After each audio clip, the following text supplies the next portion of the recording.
Karl Dönitz entered the Second World War not as a flamboyant fleet commander, but as the architect of a submarine campaign built on arithmetic.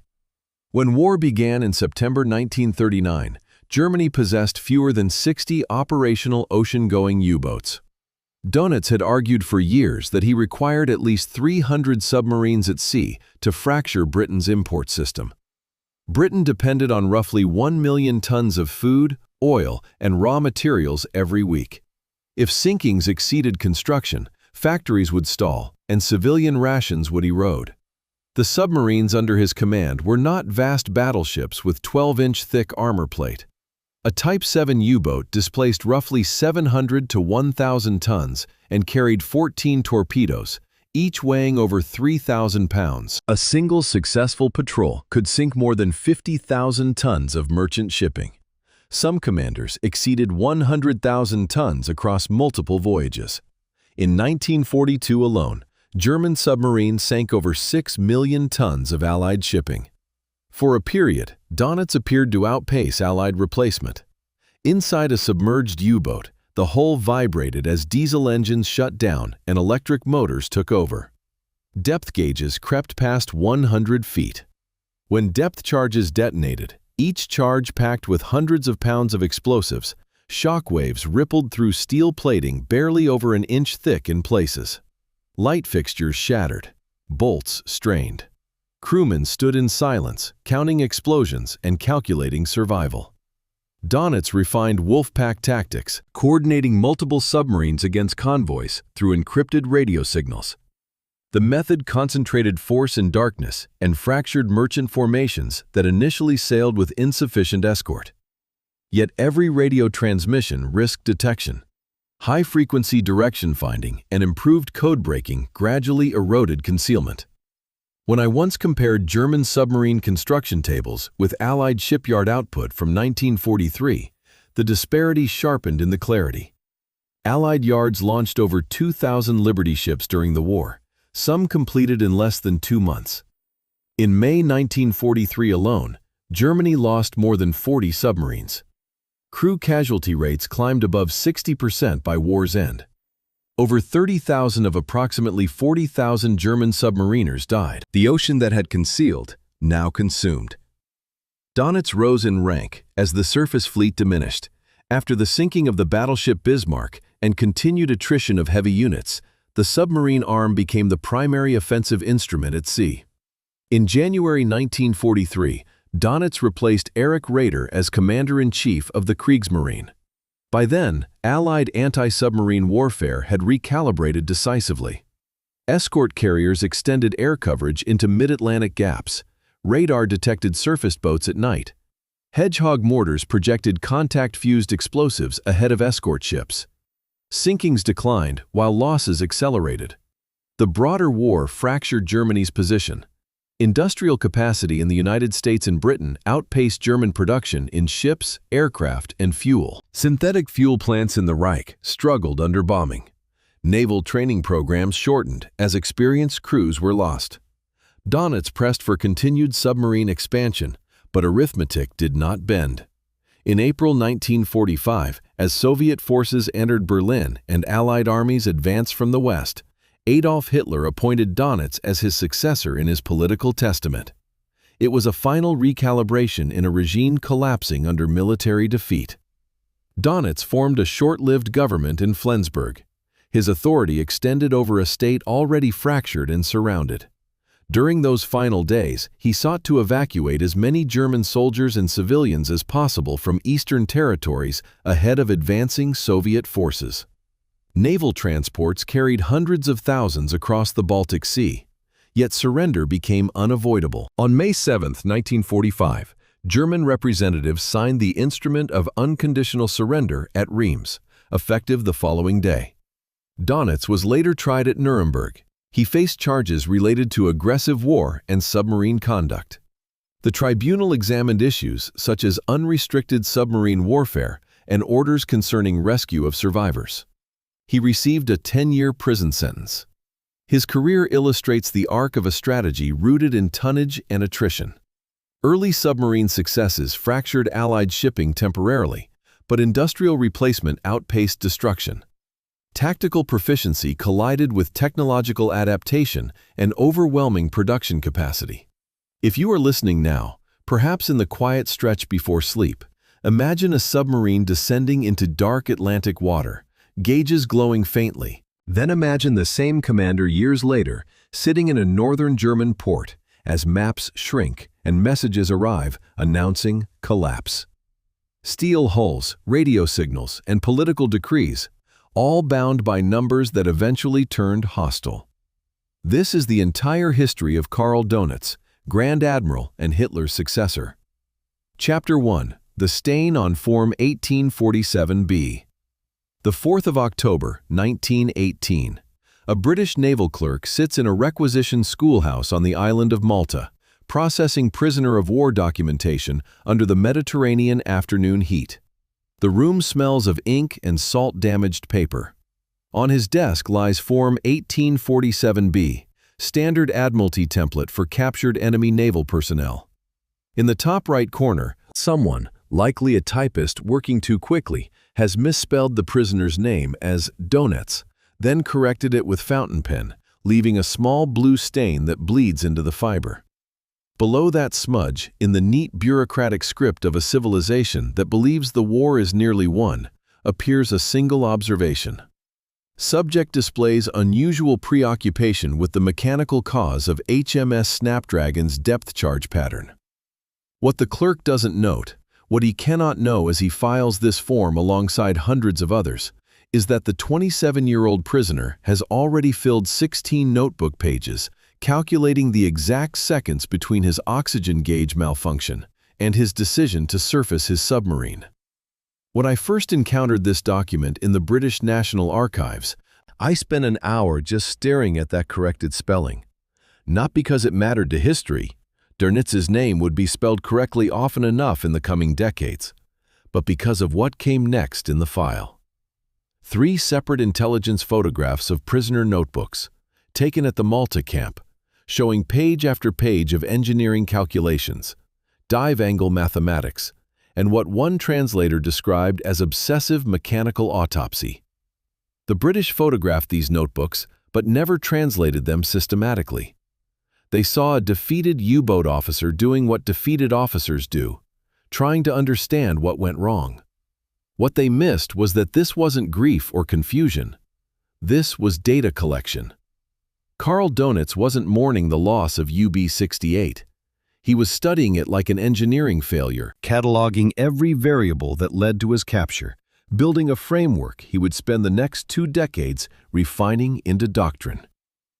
The official German naval records tell us that UB-68 surfaced on the 4th of October 1918, approximately 40 nautical miles northwest of Cape Spartivento, after what the war diary terms mechanical failure of oxygen circulation system. Dönitz's own memoir, published in 1934, 16 years later after he'd already begun rebuilding Germany's submarine force, offers a different explanation. In his version, the crew panicked as carbon dioxide levels rose, and he made the command decision to surface rather than risk losing consciousness at depth.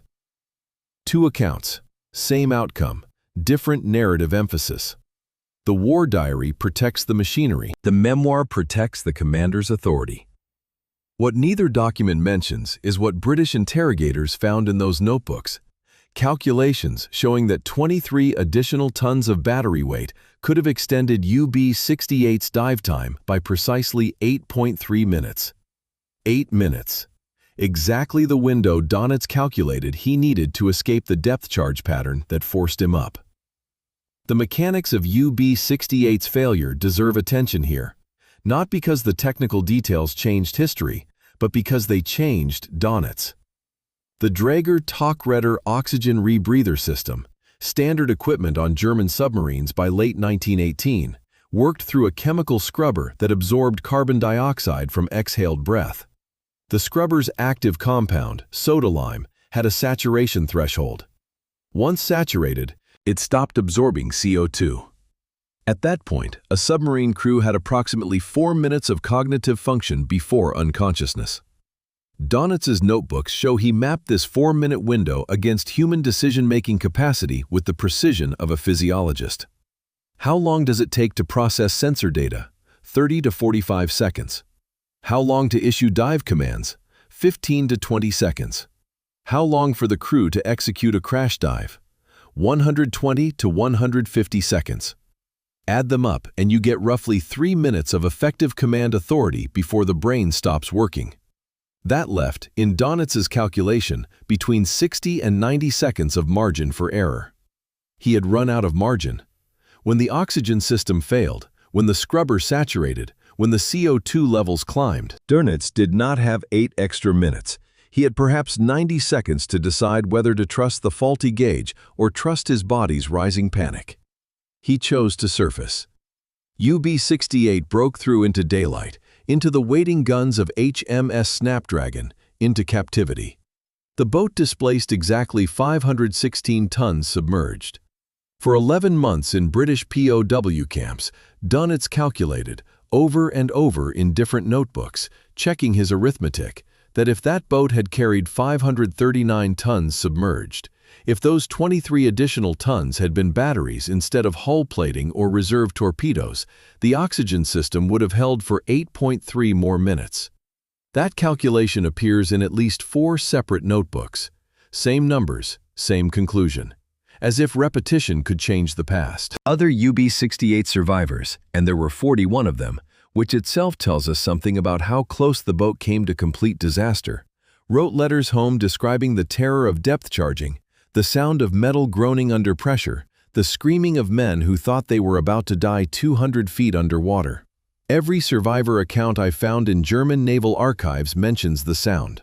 The specific metallic shriek of a pressure hull-absorbing explosive shock. Dönitz never mentioned it. Not in his notebooks. Not in his interrogation statements. Not in his 1934 memoir. Not in his 1958 autobiography written after Nuremberg. That silence strikes me as editorial. It's the silence of someone who decided which details mattered, the mechanical, the measurable, and which details didn't, the emotional, the human. When you read his notebooks, you're not reading a survivor processing trauma. You're reading an engineer conducting a failure analysis. The British clerk who processed him, a man named James Aldworth, according to the file stamp, had no way of knowing he'd just cataloged someone who would, within 25 years, come frighteningly close to starving Britain into surrender. Aldworth's career took an interesting turn. He transferred to signals intelligence, worked his way through various cryptographic postings, and by 1943 was stationed at Bletchley Park. A 1943 memo in the Bletchley archives, declassified in the 2000s, shows Aldworth working on German naval Enigma intercepts. In that memo, he mentions recognizing the Snapdragon prisoner's arithmetic signature in decoded German naval logistics. The same obsessive precision with numbers. The same engineering mindset applied to operational planning. Aldworth had met Dönitz once, for perhaps 20 minutes in a Malta schoolhouse, and 25 years later recognized his mathematical thinking in decoded radio traffic. When Dönitz returned to Germany in July 1919, he didn't return to a navy. He returned to the wreckage of one. The High Seas Fleet had scuttled itself at Scapa Flow in June. 74 warships sent to the bottom by their own crews rather than surrendered intact. Dönitz went to Kiel, saw the harbor, saw what was left. His diary entry from that period is brief. Visited the waterfront, Koenig's torpedo tubes still visible at low tide. Not the grave of the fleet, not the tragedy of scuttling, just a technical observation about intact weapon systems on a sunken battleship. What strikes me about this entry is what he chose to notice. Not the masts breaking the surface, not the oil slicks, the torpedo tubes, the weapons, the part of the ship that could still theoretically function.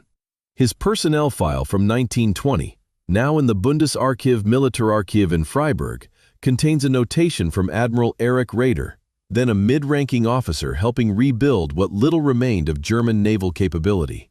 Lacks the Freikorps enthusiasm of peers, Raeder wrote, referring to the right-wing paramilitary groups many young officers were joining in post-war chaos. Interests, hydrodynamics. Just that. Hydrodynamics. Not politics, not ideology, not revenge. The study of how fluids move. In 1921, Dönitz married Ingeborg Weber, a teacher's daughter from a respectable middle-class family. Her diary, accessed by historians in 1985 after her death, includes an entry from their honeymoon. They'd rented a cottage in the Harz Mountains. She wrote, "Karl kept asking about the cottage's water pressure. On our wedding night, he couldn't sleep. I found him sketching the plumbing system. That's not romantic, that's not normal, but it's consistent. It's the same mind that filled 16 notebooks in a POW camp calculating dive times."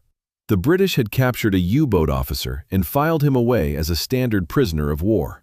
What they'd actually captured was a methodology, a way of thinking that treated warfare not as strategy or courage or ideology, but as engineering, as mathematics, as a solvable problem requiring only sufficient data and sufficient precision.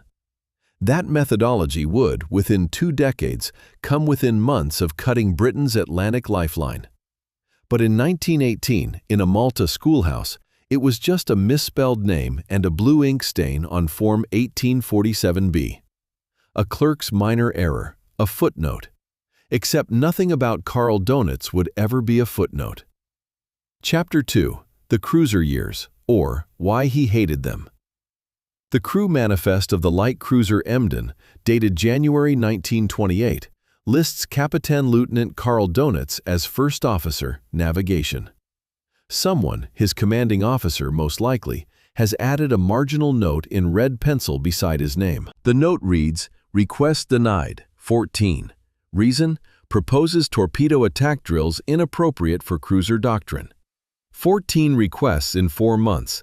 The file doesn't specify what happened to the 15th request, but we know from later documentation that it was approved, and only because it replaced a scheduled Catholic Mass service that conflicted with the captain's shore leave. Dönitz got his torpedo drill. The chaplain didn't get his Mass. The penciled notation suggests this wasn't negotiation. This was attrition. Surface ship service in the 1920s German Navy, the Kriegsmarine, as it was called under Versailles Treaty restrictions, was supposed to be career advancement. The treaty allowed Germany 7 cruisers, and assignments to those ships meant visibility, connections, a path to flag rank. Dönitz served on Emden from 1928 to 1930, then moved to other cruiser postings through 1934. 6 years of surface warfare. 6 years he would later describe with barely concealed contempt. His efficiency reports from this period make interesting reading. Superior officers consistently noted his exceptional navigational precision and uncommon mathematical aptitude. They also noted he displays limited enthusiasm for cruiser gunnery and repeatedly questions established firing doctrine. One report from 1929, signed by Emden's captain, includes the assessment, "Captain Lieutenant Dönitz performs admirably when given specific technical problem, less admirably when required to follow traditions he considers inefficient." What fascinated me about this period wasn't what Dönitz did. Surface ship navigation is hardly dramatic. But what he didn't do. He didn't network. He didn't cultivate political connections. He didn't join the right clubs or attend the right social functions. What he did was file reports. Dozens of them. Hundreds of them. The Bundesarchiv has an entire folder, Nachlass Dönitz, folder 73, containing technical memoranda Dönitz submitted between 1928 and 1934. Topics include inefficiencies in the Zeiss rangefinder system, proposed modifications to torpedo storage protocols, mathematical models for optimal convoy interception geometry, and a 47-page analysis titled Tactical Reevaluation of Submersible Assets in the Context of Treaty Limitations. That last one went directly to Admiral Raeder in 1934, bypassing the entire chain of command. Most junior officers who tried that would have been disciplined. Dönitz got a meeting with Hitler. But I'm ahead of myself. Back to the cruiser years. In January 1929, Emden participated in the annual Kiel Naval Review, showing the flag for a Weimar Republic that could barely afford to fuel its ships. The centerpiece of the review was Deutschland, one of the new pocket battleships, technically a Panzerschiff, heavy cruiser, to comply with Versailles tonnage limits. A ship that displaced 11,700 tons and carried 6 11-inch guns. Magnificent engineering, terrible tactical economics. Dönitz wrote to his wife Ingeborg after the review. Saw the Deutschland today. Beautiful ship, a floating treasury. One torpedo would settle it. His published memoir, written decades later, softens this to admiration for Deutschland's engineering efficiency. The original letter exists in his personal papers. The contempt is there in the original. The admiration came later. He saw what his superiors didn't want to see, that capital ships were cost concentration vulnerabilities. Deutschland cost approximately 48 million Reichsmarks to build. Exact figures are contested because of secret funding mechanisms, but that's the commonly accepted estimate. Dönitz's 1934 memorandum to Raeder calculated that the same 48 million Reichsmarks could build 32 Type 7 U-boats. Deutschland carried 6 11-inch guns and could theoretically sink anything it could catch. But it could only be in one place. 32 U-boats could be in 32 places. Deutschland sank, he calculated, maximum 1 enemy vessel per engagement, assuming it ever found an engagement. 32 U-boats sank, assuming reasonable operational success, perhaps 200 ships per year. The mathematics weren't ambiguous. But mathematics weren't what the Weimar Navy ran on. In 1930, Emden deployed to the Indian Ocean on a showing the flag cruise. Peacetime cruising. Visiting ports. Naval diplomacy. The deployment lasted 6 months. During that time, Emden's logbook records a navigation error on the 13th of March that caused a 7-hour delay reaching Colombo. The error was attributed to compass deviation insufficiently compensated for local magnetic anomaly. The chief navigator, Dönitz, was officially reprimanded in the ship's log.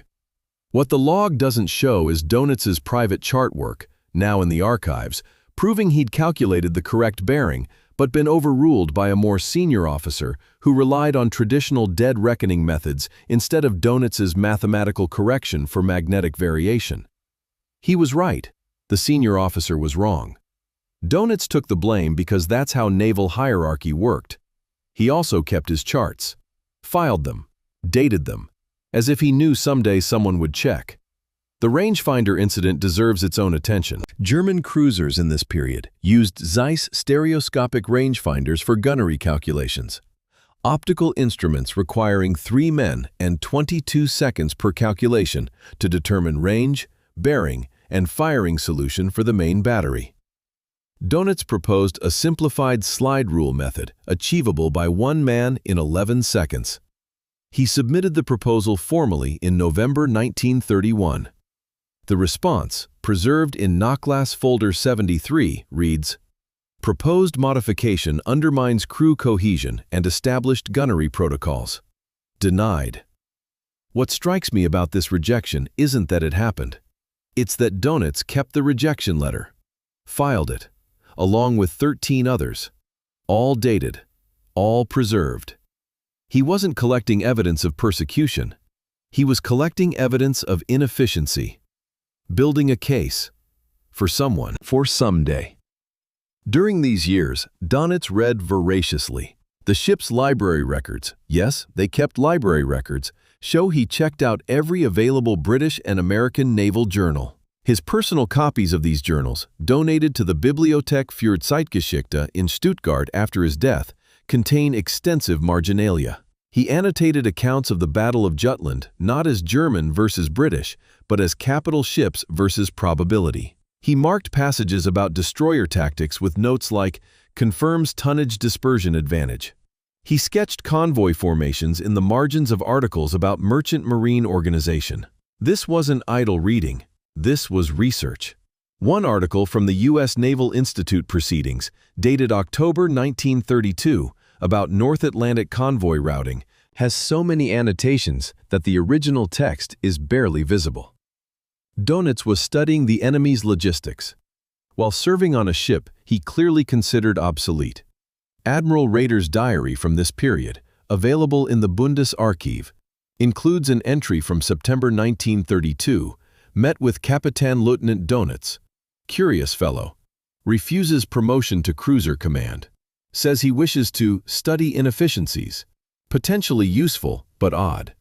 Rader didn't understand what he was seeing. Dönitz wasn't refusing promotion, he was refusing distraction. Command of a cruiser meant social obligations, political navigation, career management, all of which interfered with what Dönitz actually wanted to do: solve the mathematical problem of how to sink British shipping faster than it could be replaced. That was it. That was the entire focus. Not glory, not advancement, not even, apparently, Germany's strategic interests as defined by the Weimar government. Just the problem, the equation, the optimization. When I cross-reference Dönitz's efficiency reports with his personal papers from this period, a pattern emerges. Every time a superior officer praised his technical aptitude, Dönitz submitted another memorandum about submarine warfare.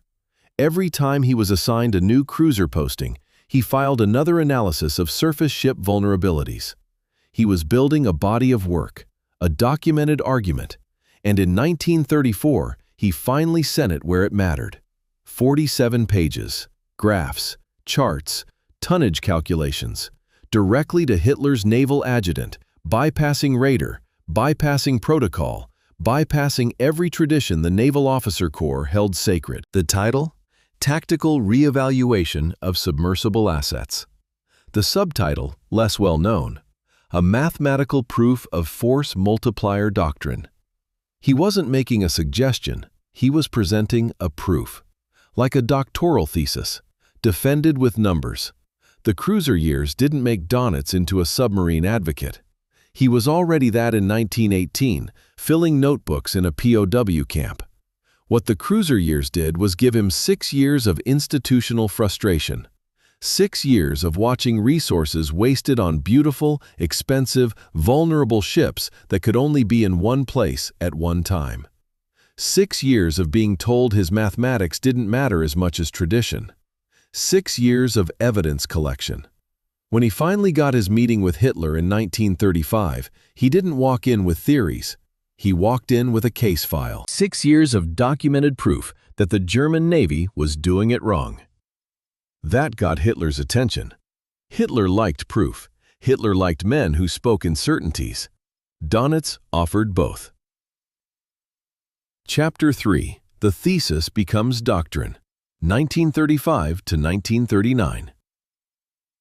The training log for U-9, dated the 12th of August, 1935, contains an entry that reads, Exercise Grau 7. Attack Formation Charlie. Result, failure. Time to coordinated position, 14 minutes, 22 seconds. Acceptable threshold, 11 minutes, 40 seconds. Below the typed entry, someone has added a handwritten annotation in what archives confirm as Dönitz's script. U-9 commander demonstrates individual initiative. This is unacceptable. Reassigned to Coastal Patrol. The next page shows more of Dönitz's handwriting, not in the official log, but in the margin, calculating exactly where U-9's commander deviated from the prescribed attack angle. 2.7 degrees. At the 8-minute mark. Precision matters. Individual initiative does not. When Dönitz took command of the reformed U-boat arm in September 1935, he inherited a force of, officially, 0 submarines. Versailles forbade them. Unofficially, through various secret protocols and the Anglo-German Naval Agreement of June 1935, Germany was suddenly permitted to build a submarine force up to 35% of British tonnage. Dönitz's mandate: create doctrine, train crews, build a force that could threaten British Atlantic supply lines if war came. What he actually did was treat the entire operation like a graduate engineering program, where failure meant reassignment and success meant you got to participate in harder exercises. His first address to assembled U-boat officers, delivered in September 1935 at Kiel, was not what they expected. No inspiring speeches about naval glory. No discussion of Germany's maritime tradition. Instead, according to transcripts preserved in the Nachlass collection, you are not pirates, you are equations seeking solutions. Your boats are variables in a larger calculation. Individual heroism is a malfunction. What I require is precision. 8 of the 19 officers present requested transfer within 30 days. Dönitz approved all 8 requests immediately.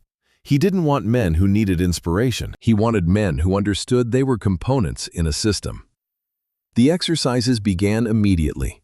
The Wettingen Flotilla, named after a First World War U-boat ace because some traditions were unavoidable, started conducting training operations in the Baltic that September. What fascinates me about the training logs is their specificity. Exercise Grau 1. Surface approach, single boat, stationary target. Success criteria. Attack from prescribed bearing within 9 minutes. Exercise Grau 2. Same scenario, moving target. Success criteria. Intercept geometry within 2-degree deviation from calculated optimal angle. By exercise Grau 12, they were running 3 boat-coordinated attacks with success criteria measured in seconds and fractions of degrees.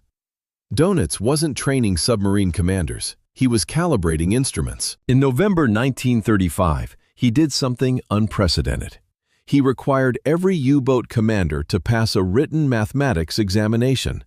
Not navigation mathematics, not the standard seamanship calculations. Trigonometry, intercept geometry, probability distributions. The test was 4 hours long. Questions included calculating optimal attack angles given target speed and bearing, determining probability of detection at various ranges given sea state and moon phase, and, this one caused particular complaints, deriving the formula for time to intercept for a 3-boat Wolfpack given staggered starting positions. Several officers' memoirs claim this mathematics requirement came from Hitler, that it was some Nazi party directive. The actual test, with Dönitz's signature at the bottom, is in the Bundesarchive.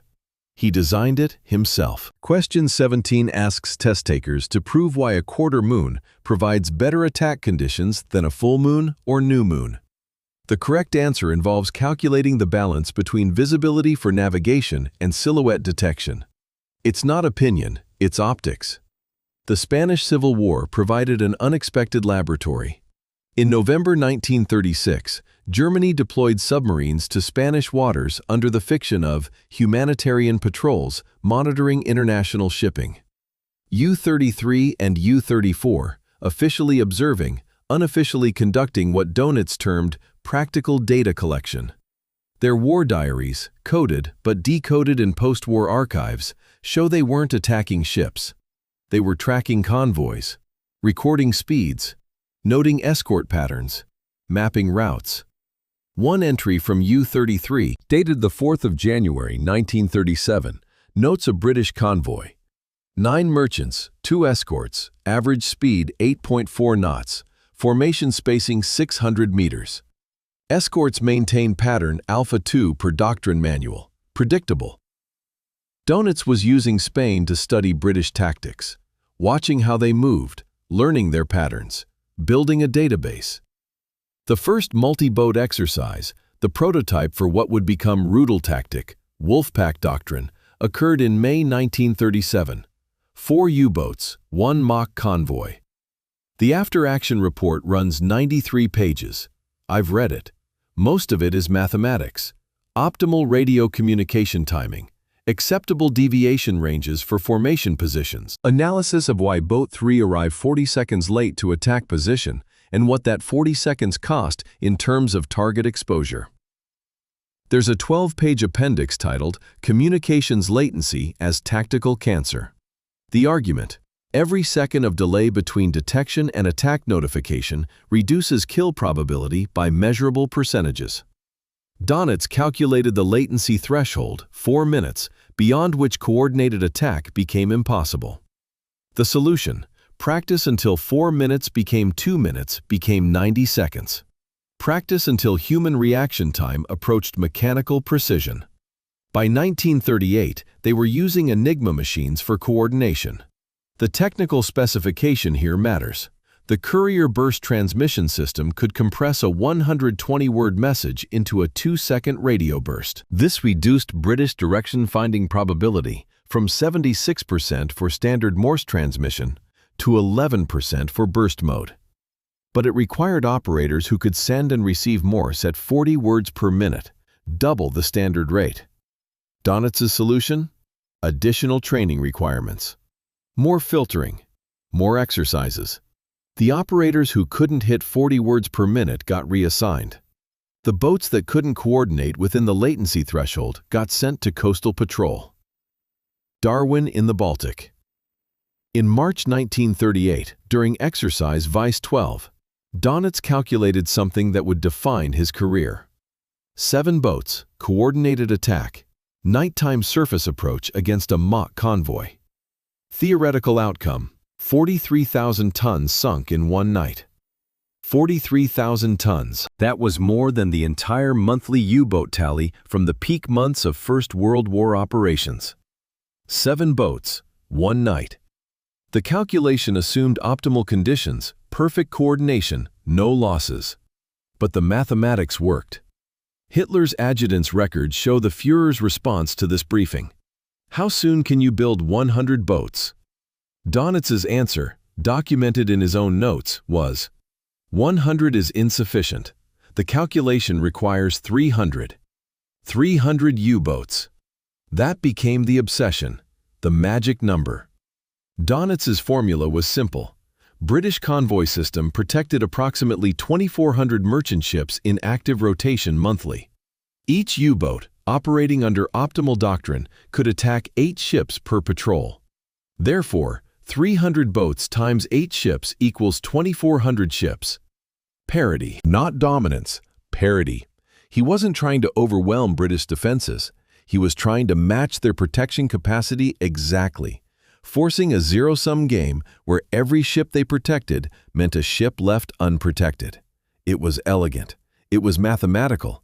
It assumed the British wouldn't adapt, wouldn't improve their defenses, wouldn't break Enigma. But in 1938, those assumptions seemed reasonable. When I read the training logs from these years, alongside the post-war interrogation reports and the Nuremberg testimony, what strikes me is the consistency.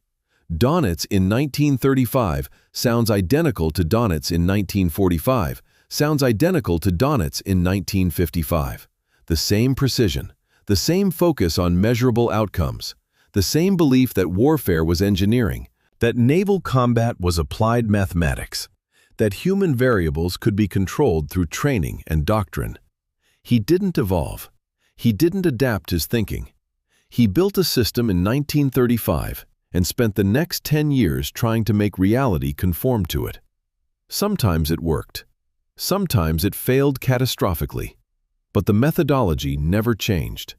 The Wettingen flotilla logs show 847 training exercises conducted between September 1935 and September 1939. 847. Some lasted 30 minutes. Some lasted 3 days. Every one was documented. Every one was analyzed. Deviations were calculated. Lessons were extracted.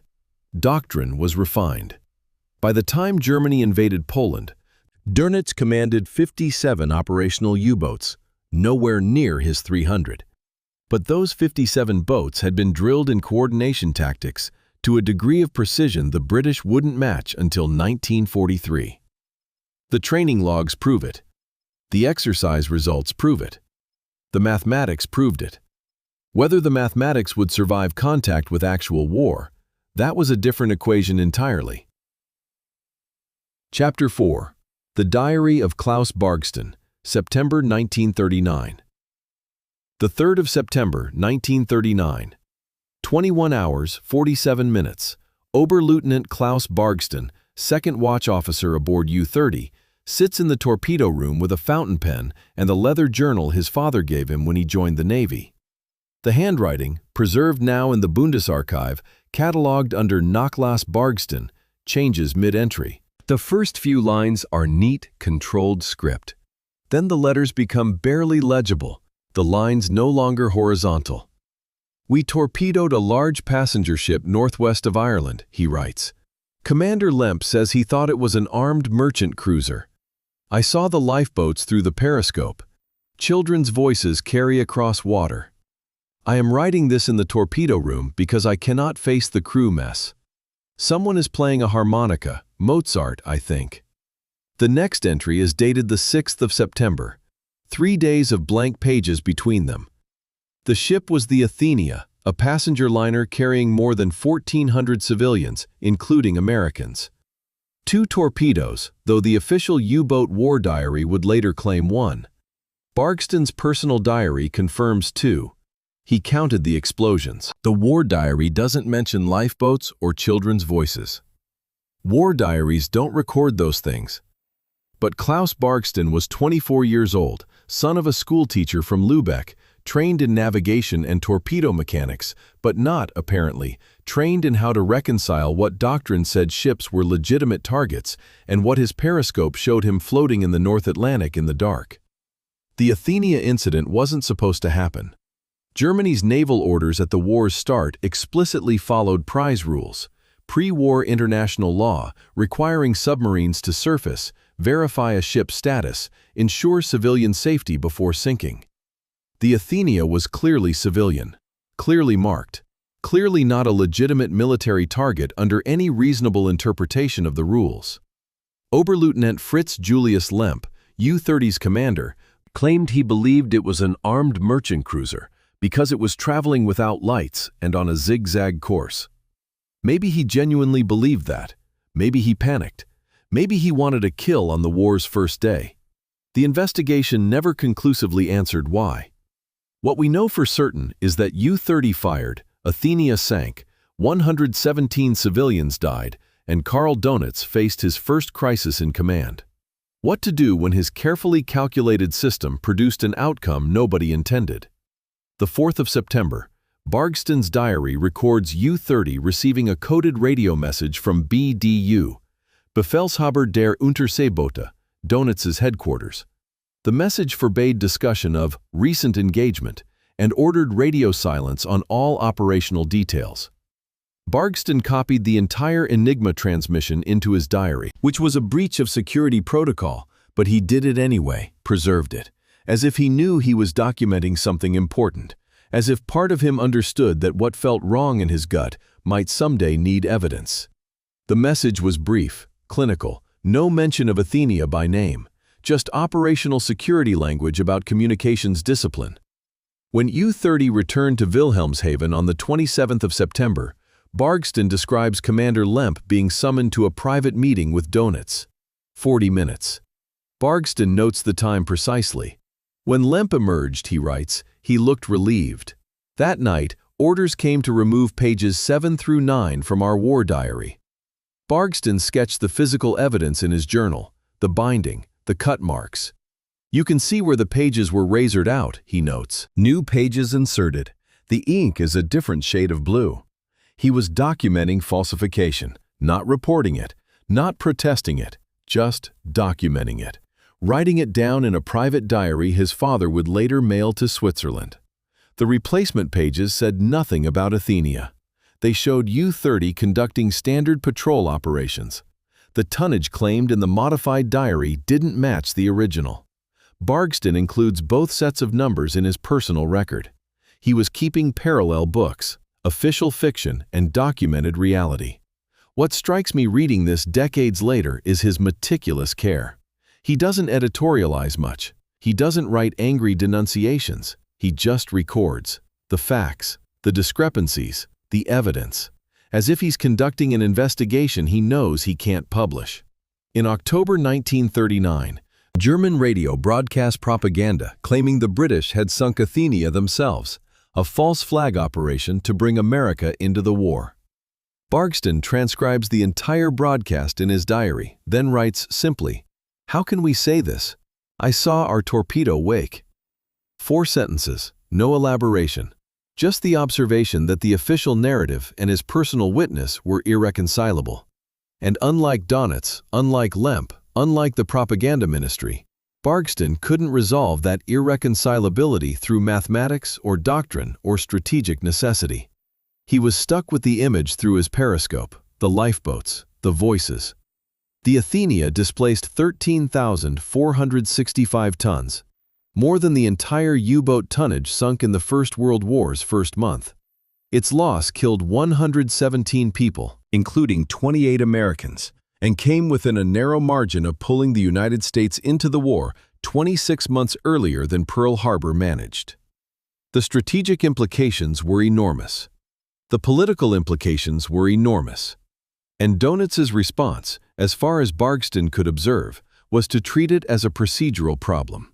Remove the evidence, adjust the paperwork, broadcast the denial, continue operations. What we know now, from documents released decades later, is that Dönitz almost certainly ordered the war diary falsification. Whether he ordered it explicitly or whether his staff simply anticipated what he'd want, that's debatable among historians.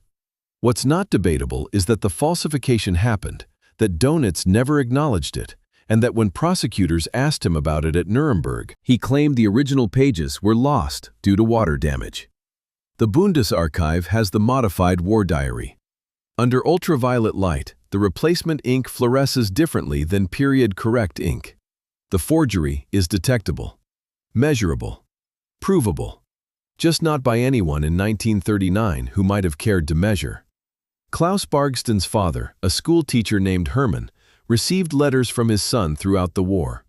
Klaus was careful in his letters, nothing that would trigger censorship. But he asked his father to save certain documents, to mail some materials to relatives in neutral Switzerland. Hermann complied.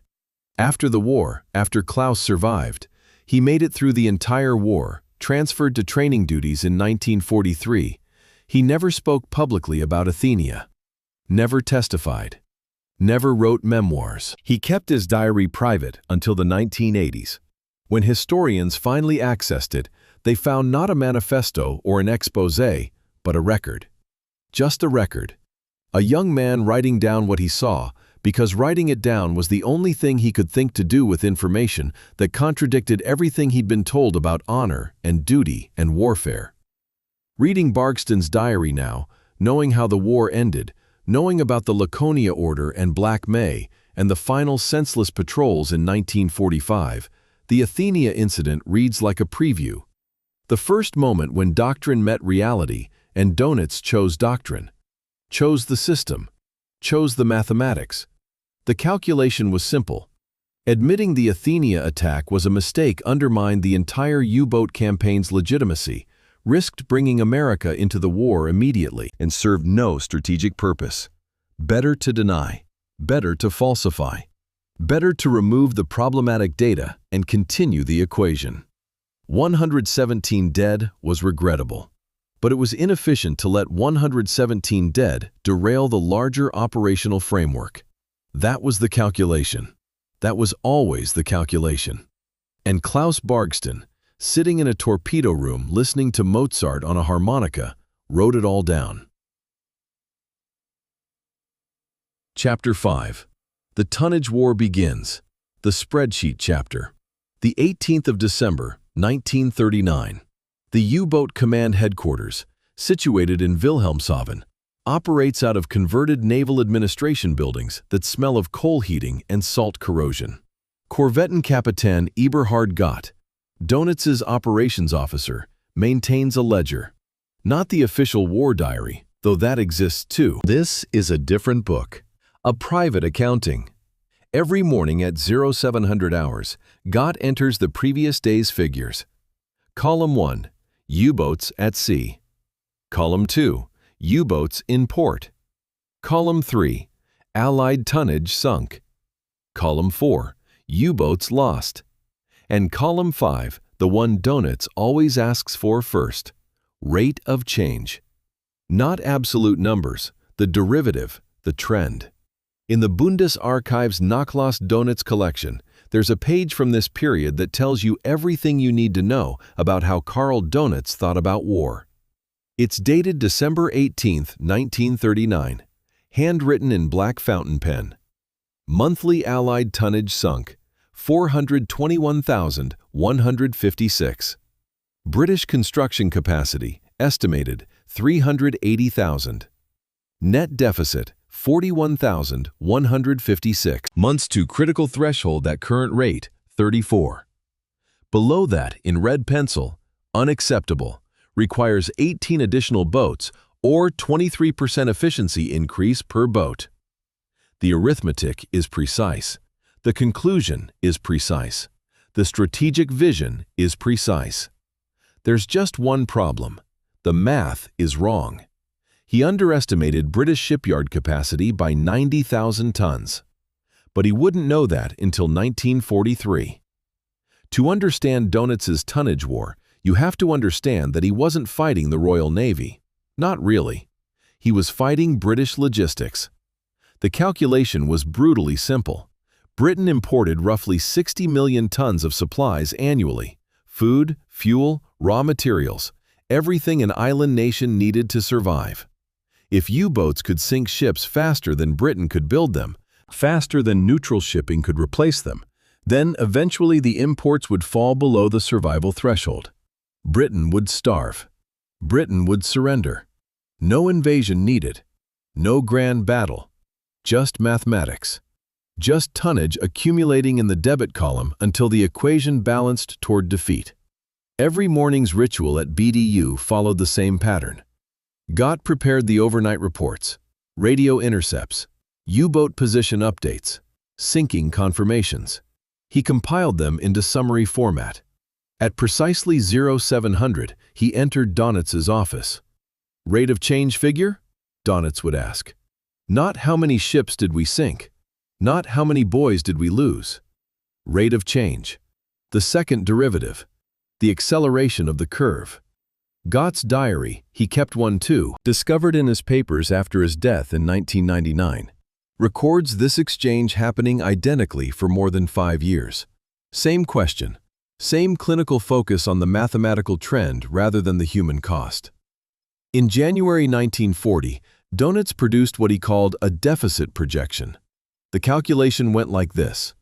At current sinking rates, Britain could sustain losses for approximately 28 months before import capacity fell below minimum survival requirements. 28 months. Therefore, Germany had to either increase sinking efficiency or prevent British defensive adaptation for 28 months. The memo went to Admiral Raeder. "We are not sinking enough," it concluded. "Request priority override for U-boat production." Raeder's response, noted in his diary, was polite but skeptical. Dönitz had 57 boats. He was asking for 300. The Kriegsmarine budget couldn't support it. Hitler's priorities were elsewhere. The request was noted, filed, ignored. February 1940 brought the first strategic argument that would define Dönitz's entire war. Type 7 versus Type 9 U-boats. Type 7 displaced 769 tons, had a range of 8,500 nautical miles, carried 14 torpedoes, and cost about 4.2 million Reichsmarks. Type 9 displaced 1,000 tons, had a range of 13,850 nautical miles, carried 22 torpedoes, and cost about 6.1 million Reichsmarks. Dönitz wanted Type 7s. His staff meeting minutes from February 12, 1940, show unanimous support. Admiral Raeder's diary claims significant opposition to Dönitz's small boat obsession. Two sources, same meeting, opposite conclusions. The truth probably falls somewhere between, but what matters is the reasoning. Dönitz argued that Type 7s could be built faster, deployed in greater numbers, and that distributed lethality across many small boats was strategically superior to concentrated capability in fewer large boats. He was applying the same logic he'd used against pocket battleships. Multiply the platforms, divide the enemy's defensive resources. March 1940 produced the first crisis. U-boats lost that month, 3. U-boats commissioned, 2. Negative ratio. For the first time, the U-boat force was shrinking rather than growing. Dönitz's notation in the operations log. Unacceptable ratio. Mathematics require reassessment. No emotional language, no discussion of the 15 men per boat, 45 men total, who weren't coming home. Just operational calculus. The ratio was wrong. Fix the ratio. April brought the Norway campaign. Hitler ordered U-boats diverted from Atlantic convoy operations to support the invasion of Norway. Dönitz's private calculation, preserved in his papers, deploying U-boats to Norway cost 47,000 tons of foregone convoy sinkings. His protest to Raeder was entirely numerical. No strategic argument about Germany's interests. No discussion of Norway's importance. Just, Atlantic operations yield X tons per boat month. Norway operations yield Y tons per boat month. X exceeds Y. Therefore, Norway deployment is inefficient. Raeder overruled him. Orders from Hitler weren't subject to efficiency analysis. May 1940, the month France fell, Dönitz calculated his first critical threshold projection. Each operational U-boat was sinking an average of 4,238 tons per month. To reach critical threshold, where British imports fell below survival consumption, that figure needed to rise to 6,100 tons per boat, a 44% increase. Dönitz believed this was achievable through doctrine refinement. He was wrong. But the confidence behind that calculation mattered more than the accuracy. He believed war was a solvable problem. Increase efficiency, refine doctrine, train crews better, build more boats. The math would work out. What troubles me reading these operational logs decades later is the complete absence of names. The spreadsheets got maintained, the tonnage tallies Dönitz obsessed over. They contain columns for boat hull numbers, tons sunk, operational status. When it says U-47, sunk March 1940, there's no mention of Günther Prien, arguably Germany's most famous U-boat ace at that point. No mention of his 38 crew members. They're just a discontinued production unit. A boat that stops generating tonnage numbers. That's not callousness exactly. That's methodology. That's what happens when you treat warfare as engineering. The engineering succeeds or fails. The equations balance or don't. The people are variables. By June 1940, Dönitz had compiled what he called his corrected estimates. 2 sets of books. One for official reporting to Oberkommando der Wehrmacht. One private ledger accounting for what he suspected was U-boat overclaiming. Commanders reporting kills that weren't confirmed. Double counting ships damaged then sunk by other boats. Mistaking ship sizes in dark North Atlantic conditions. His private ledger showed approximately 30% lower actual tonnage than official claims, meaning he knew the numbers he was presenting to Hitler and Raeder were inflated. Knew it. Kept 2 books. Presented the optimistic version. Why? Because pessimistic numbers meant fewer resources, fewer boats, smaller force. And Dönitz's faith, it was faith at this point, not data, was that if he could just get enough boats, the mathematics would work. The operational loss rate through 1940 averaged 1.7 boats per month. 13 boats lost total. Construction rate averaged 4 boats per month. Net gain, 29 boats. The force was growing, slowly. Nowhere near 300, but growing. And the tonnage numbers, even the corrected ones, showed Britain was losing ships faster than replacement. The curve was trending Dönitz's direction. The equation looked solvable. All he needed was time. Time to build boats. Time to refine doctrine. Time for the mathematics to compound. Time was the variable he couldn't control. Time was what Hitler wouldn't give him. And time was what the British were using to prepare defenses Dönitz's calculations didn't account for. Chapter 6. The Kretschmer Problem. The 17th of March, 1941. 0200 hours. HMS Walker, a British destroyer operating southwest of Iceland, prosecutes a sonar contact with depth charges. The target is U-99, commanded by Kapitän Lieutenant Otto Kretschmer, the highest-scoring U-boat ace in the Kriegsmarine. 39 ships, 273,000 tons. Kretschmer's tactics were legendary among U-boat crews. Surface attacks at night, close range, precise shooting, bold approaches. Dönitz called him the perfect embodiment of offensive spirit. At 0237, after sustained depth charging, U-99 surfaces. Crew abandons ship. British sailors haul German submariners aboard Walker. Kretschmer is the last man off his boat. His first words to the British sailors, according to multiple witness statements, "You have excellent sonar operators." The interrogation begins 6 hours later. Commander Roger Wynne, British Naval Intelligence Division, handles it personally. Wynne isn't a naval officer. He's a lawyer, civilian specialist brought into intelligence work because his profession trained him to evaluate evidence, spot inconsistencies, extract truth from reluctant witnesses. His handwriting appears in the margins of the interrogation transcript, now in the British National Archives. Next to Kretschmer's third answer, Wynne writes, "Subject describes Wolfpack radio protocol in technical detail when asked about weather reporting procedures. Either he is careless under stress, or this is sanctioned disclosure. That is, they assume we already know." 3 pages later, Wynne asks about Enigma key distribution schedules. Kretschmer answers with the rotation protocol. Wynne's marginal note: "He thinks we've broken their code. We haven't. Yet. But he's giving us the framework." What fascinates me about the Kretschmer interrogation isn't that he talked. Most prisoners talk eventually. It's what he talked about and why. He didn't reveal strategic plans or operational orders. He discussed tactics, radio procedures, technical details about night surface attacks, optimal moon phase for visibility balance, quarter moon, he specified, enough light to navigate but not enough to silhouette the boat. Wynne's technique was subtle. He asked questions disguised as administrative clarifications. Kretschmer, confident that Enigma encryption made German radio traffic unbreakable, answered with professional precision.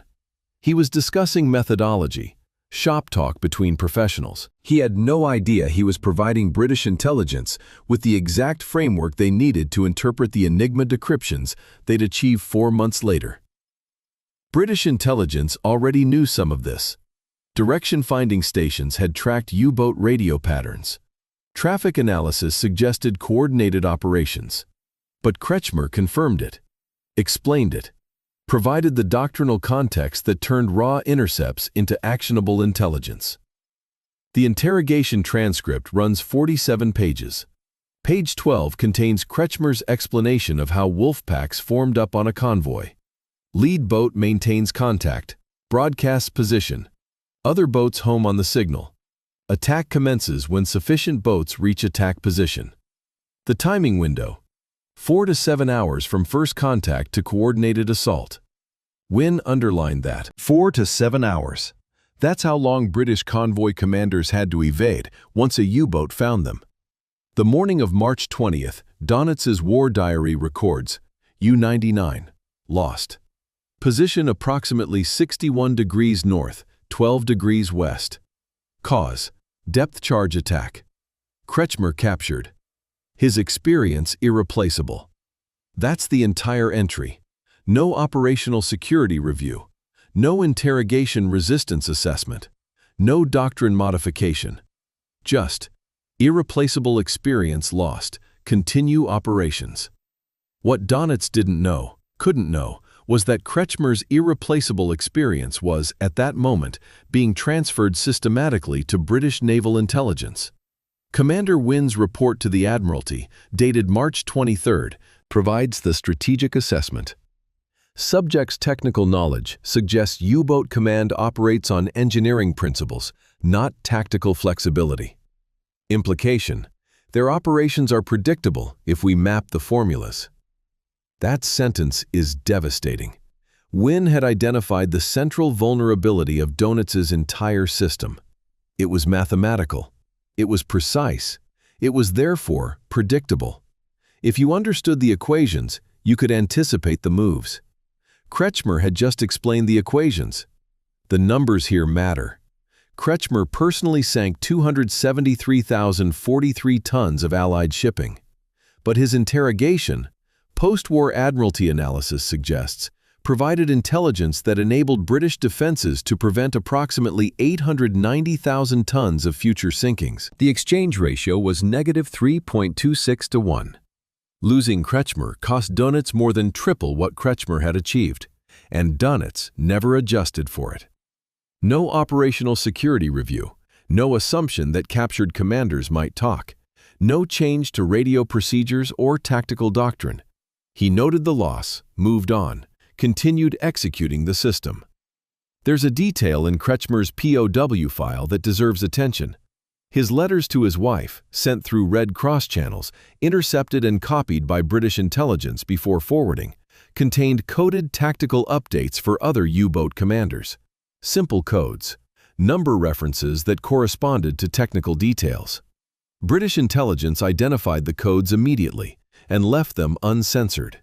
Why? Because Kretschmer's coded messages revealed that Dönitz was ignoring frontline reports about improved British sonar. U-boat commanders were reporting better Allied detection capabilities, shorter attack windows, more accurate depth charging. Kretschmer's letters showed these reports were being filed, but not acted upon. The doctrine wasn't adapting. When I cross-reference Kretschmer's interrogation with Dönitz's operational orders from March through June 1941, nothing changes. Same tactical approach, same radio protocols, same attack methodology.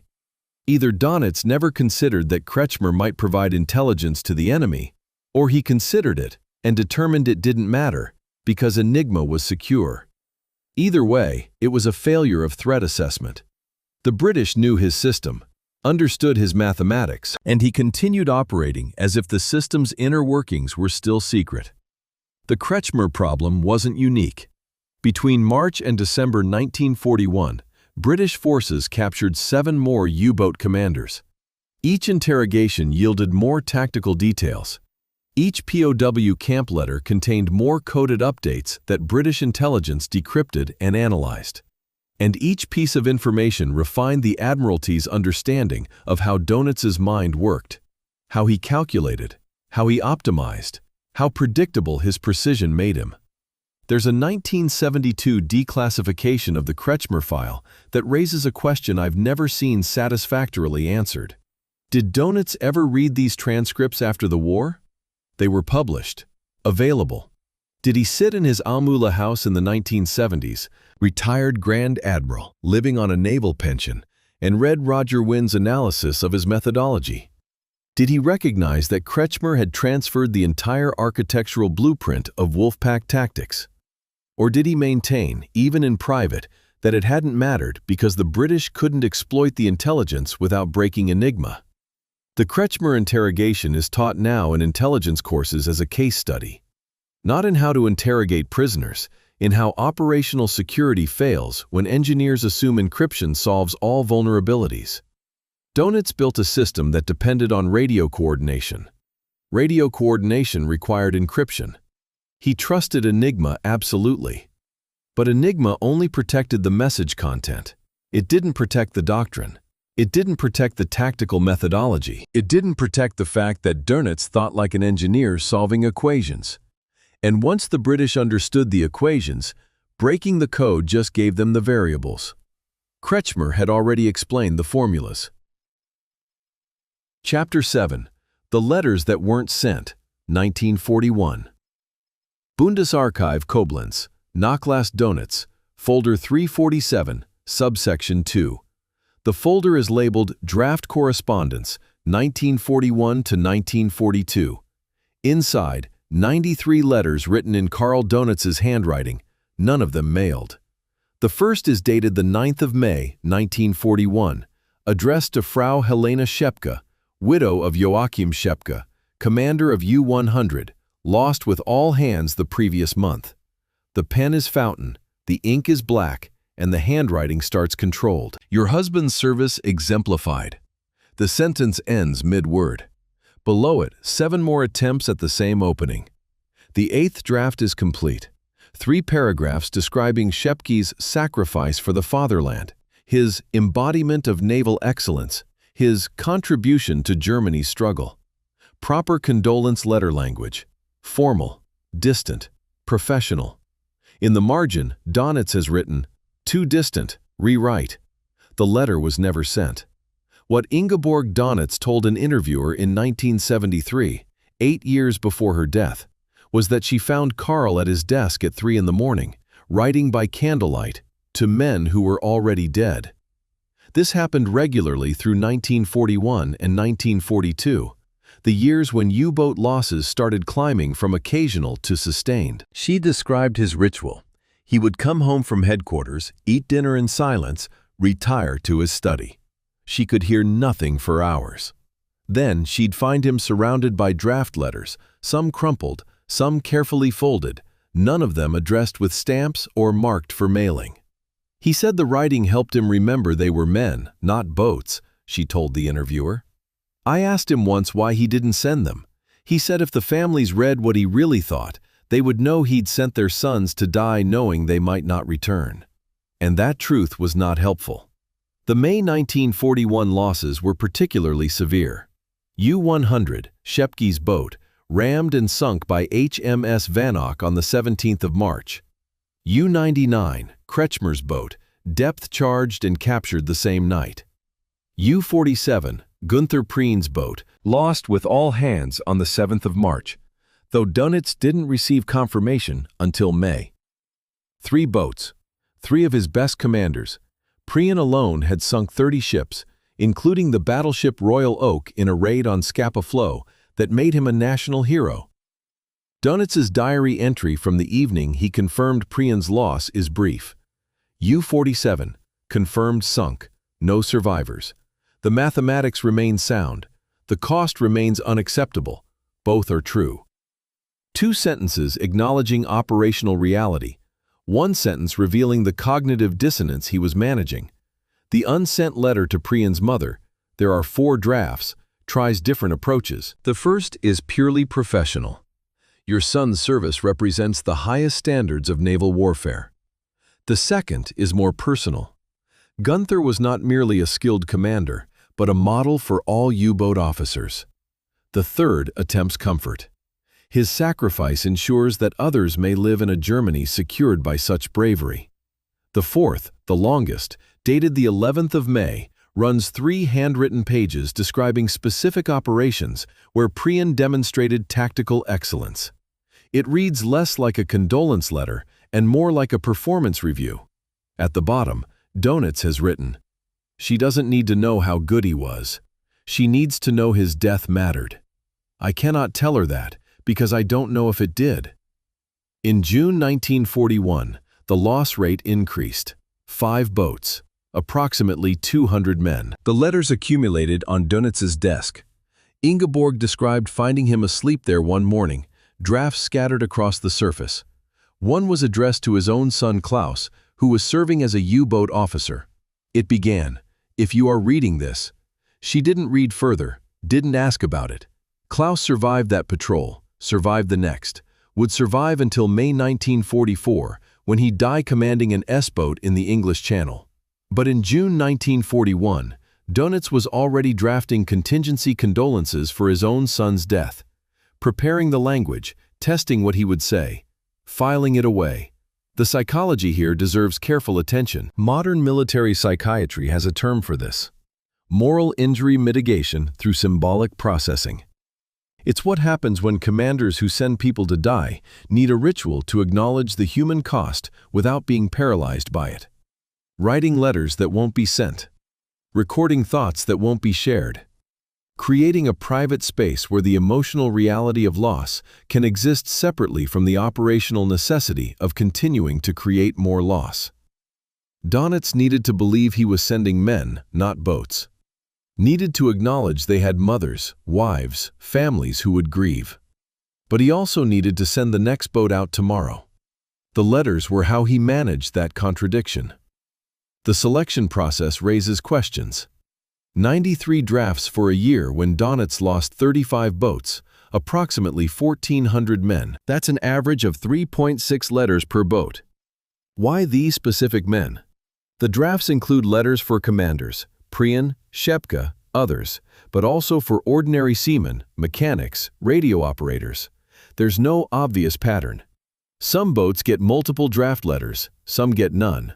Some letters are single paragraphs, some run multiple pages. What strikes me is that he's not writing to every family.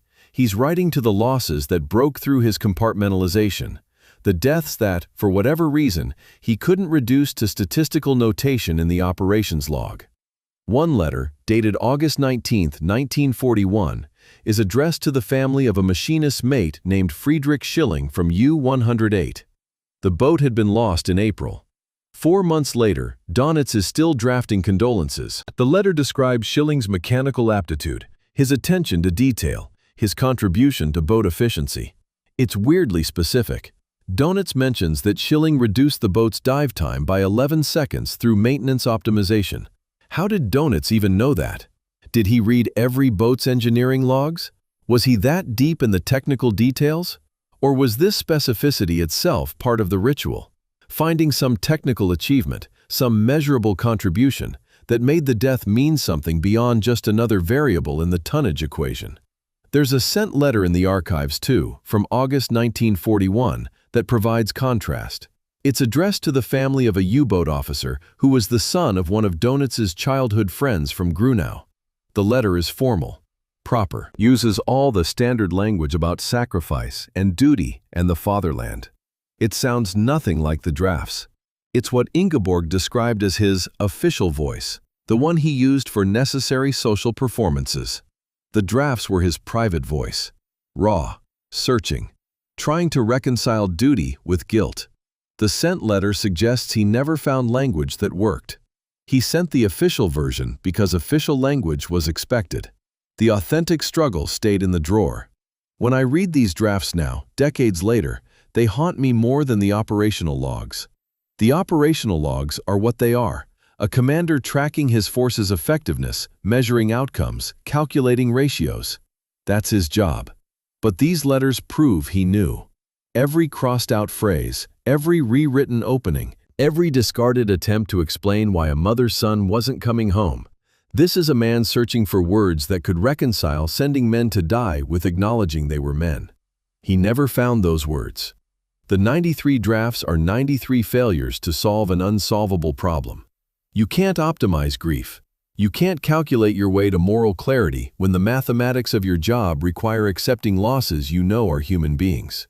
Dönitz's son Peter, who survived the war, became a naval architect, lived until 2013, gave an interview in 1989 where he discussed his father's wartime emotional state. He told me once, Peter said, that he wrote letters to the dead because he couldn't write them to the living. If he acknowledged their humanity before they deployed, he couldn't send them out knowing some wouldn't return. The letters were for after, for when they were gone, and acknowledging their humanity couldn't interfere with operational necessity. That's not an excuse, that's an explanation. A description of how compartmentalization works, how you wall off the human cost until it's too late for that cost to affect your decisions. The folder containing these letters was discovered after Dönitz's death in 1980. His family donated his papers to the Bundesarchiv. Historians cataloging the collection found folder 347 subsection 2 filed under personal correspondence. They weren't hidden. They weren't destroyed. Dönitz kept them, filed them, preserved them. For whom? For what purpose? Did he think someday they'd be evidence of something? Or were they just the accumulated weight of losses he couldn't forget, but couldn't afford to remember while the war continued? The last draft in the folder is dated December 23, 1942. It's addressed to the crew families of U-637, lost in the Mediterranean. The boat carried 52 men. The letter is 2 sentences. Your sons, husbands, and brothers served with honor and competence. Their loss diminishes our capability, but not our resolve.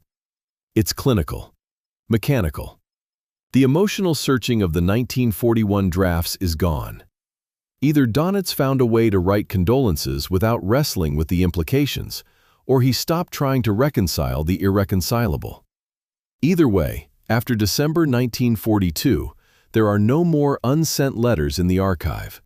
Just the war, just the operations log, just the tonnage counts and the loss reports, and the system continuing to run until it collapsed completely. Chapter 8, Operation Drumbeat, the American Miscalculation. The 14th of January, 1942. Position 40 degrees 26 minutes north, 73 degrees 6 minutes west. Roughly 40 miles off Long Island, New York. Captain Lieutenant Reinhard Hartigan, commanding U-123, observes through his periscope a tanker proceeding south at approximately 8 knots. The ship is fully illuminated, running lights on, deck lights visible, even cabin portholes glowing. No zigzag pattern, no defensive maneuvering. Hartigan's war diary, preserved in Bundesarchiv records, becomes erratic at this point. The handwriting, normally precise, sprawls across the page. Torpedoed tanker Norness. Ship was fully lit. Running lights, deck lights, even cabin portholes. No zigzag. Speed, 8 knots. It is as if they do not know there is a war. Second ship visible, also fully lit. This is not combat. This is... The sentence ends. No completion. 4 hours later, next entry. Third ship sunk. Boardwalk lights from shore visible. People are dancing. I can hear music across the water. Operation Paukenschlag, Operation Drumbeat, was Dönitz's calculated gamble. 5 Type 9 U-boats deployed to American coastal waters in December 1941, immediately following Germany's declaration of war on the United States. Dönitz's pre-operation estimate, documented in BDU War Diary dated December 28, 1941. 5 boats. Estimated yield, 40,000 tons per boat. Duration, 3 weeks. His mathematics assumed American convoy discipline would equal British standards by this point in the war. Americans had been watching the Atlantic Battle for 2 years. They'd been providing escorts for British convoys since autumn 1941. Surely they'd implemented basic defensive measures. Surely they'd be ready. They weren't ready. They weren't remotely ready. Between January 12 and January 25, 1942, 5 U-boats sank 25 ships totaling 150,000 tons. Not 40,000 total. 150,000. In 2 weeks. Hartigan's patrol alone accounted for 9 ships, 46,000 tons. The efficiency metrics were absurd. In the North Atlantic, with British convoy defenses and air cover and radar-equipped escorts, U-boats were averaging 4,200 tons per boat per month. Off the American coast, with no convoys, no coordinated defenses, ships silhouetted against city lights, they were averaging numbers Dönitz's most optimistic projections hadn't considered possible. The American coastal defense situation was, charitably, catastrophic. U.S. military authorities recommended blackout protocols for coastal cities. Business interests objected. Tourism, they argued, would suffer. Broadway theaters wanted their marquees lit. Atlantic City wanted its boardwalk attractions running. Miami Beach hotels insisted guests expected nighttime ambiance. So the lights stayed on. Ships sailed individually, fully illuminated, on predictable schedules, against a backdrop of coastal illumination that silhouetted them perfectly for U-boat periscopes. Hartigan's second patrol report, filed in February after returning to Lorient, includes the observation, "Still no blackout. Sank RP Resort off New Jersey. Flames visible from 40 kilometers. Coastal cities appear unconcerned." The source conflict here is instructive. U.S. Navy official histories claim blackout compliance was mandatory along the eastern seaboard beginning January 1942. Photographic evidence from the period, contemporary newspaper photos, Coast Guard documentation, shows Atlantic City's boardwalk fully illuminated through March 1942. Miami Beach hotel lighting visible from sea through April. The official history and the documentary evidence disagree. What actually happened? Blackout orders were issued, compliance was voluntary, enforcement was non-existent, and U-boat commanders operated in conditions that made torpedo attacks almost unfairly easy. Dönitz's reaction to Drumbeat's success reveals how his mind worked. BDU War Diary, February 8, 1942. Results exceed projections by 312%. Request immediate deployment of all available Atlantic boats to American coastal waters. He interpreted the anomaly as validation, proof that his doctrine worked, proof that distributed U-boat operations against inadequately defended shipping could achieve the tonnage rates necessary to win the tonnage war. What he didn't recognize, what the numbers should have told him but apparently didn't, was that Drumbeat's success was a non-replicable aberration. The Americans weren't implementing British defensive measures. They were making British mistakes from 1939. Attacking them proved nothing about U-boat effectiveness against competent defenses. The technical comparison matters. North Atlantic operations in early 1942. Convoys averaging 40 ships, 4 to 8 escorts, air cover when within range of Iceland or Britain, radar-equipped destroyers, coordinated depth charge patterns, trained lookouts. American coastal operations same period. Individual ships, no escorts, no air patrols, no radar, no coordination, fully illuminated against city backlight. It wasn't the same warfare, it was categorically different. Dönitz's tonnage calculations treated all sunk ships equally. A 10,000-ton tanker sunk off New York counted the same as a 10,000-ton freighter sunk from a defended convoy mid-Atlantic. But the difficulty ratio was perhaps 10 to 1, maybe 20 to 1. By June 1942, the window was closing. American convoy system finally, belatedly implemented. Coastal dimouts enforced. Air patrols increased. The easy kills ended. Dönitz's notation from June operations log. Tonnage rates declining American coastal zone. New defensive measures assumed. That's all. No recognition that Drumbeat's success had been environmental, not tactical. No acknowledgement that he'd been fighting an unprepared enemy and that the preparation was now occurring. Just, efficiency declining, note for records, continue operations. The total accounting for Operation Drumbeat and its follow-on operations, January through August 1942, American coastal waters, comes to approximately 609,000 tons sunk. Average deployment, 12 U-boats at any given time. Average duration, 4 months. That's 50,750 tons per boat month. Compared to North Atlantic same period, 4,200 tons per boat month. 12 times more efficient. Dönitz used this ratio to justify his 300-boat thesis to Hitler in July 1942. He presented charts showing that if operational efficiency could be maintained at Drumbeat levels, 90 boats could accomplish what he'd previously calculated required 300. What he didn't present, what perhaps he didn't recognize, was that Drumbeat efficiency was fundamentally unsustainable. It required an enemy who didn't defend himself. Once America implemented convoy doctrine, once they coordinated air and sea assets, once they applied the lessons Britain had learned at such cost, the efficiency collapsed back to North Atlantic norms. Worse than North Atlantic norms, actually, because American shipbuilding capacity was phenomenal. They were launching Liberty ships, 10,000-ton freighters, in 42 days. One every 7 hours by mid-1942. Dönitz was sinking ships. America was building replacements faster than he could sink them. There's a detail in American casualty reports that the U.S. Navy suppressed at the time. Official announcements claimed 23 merchant ships lost to U-boat action January through March 1942.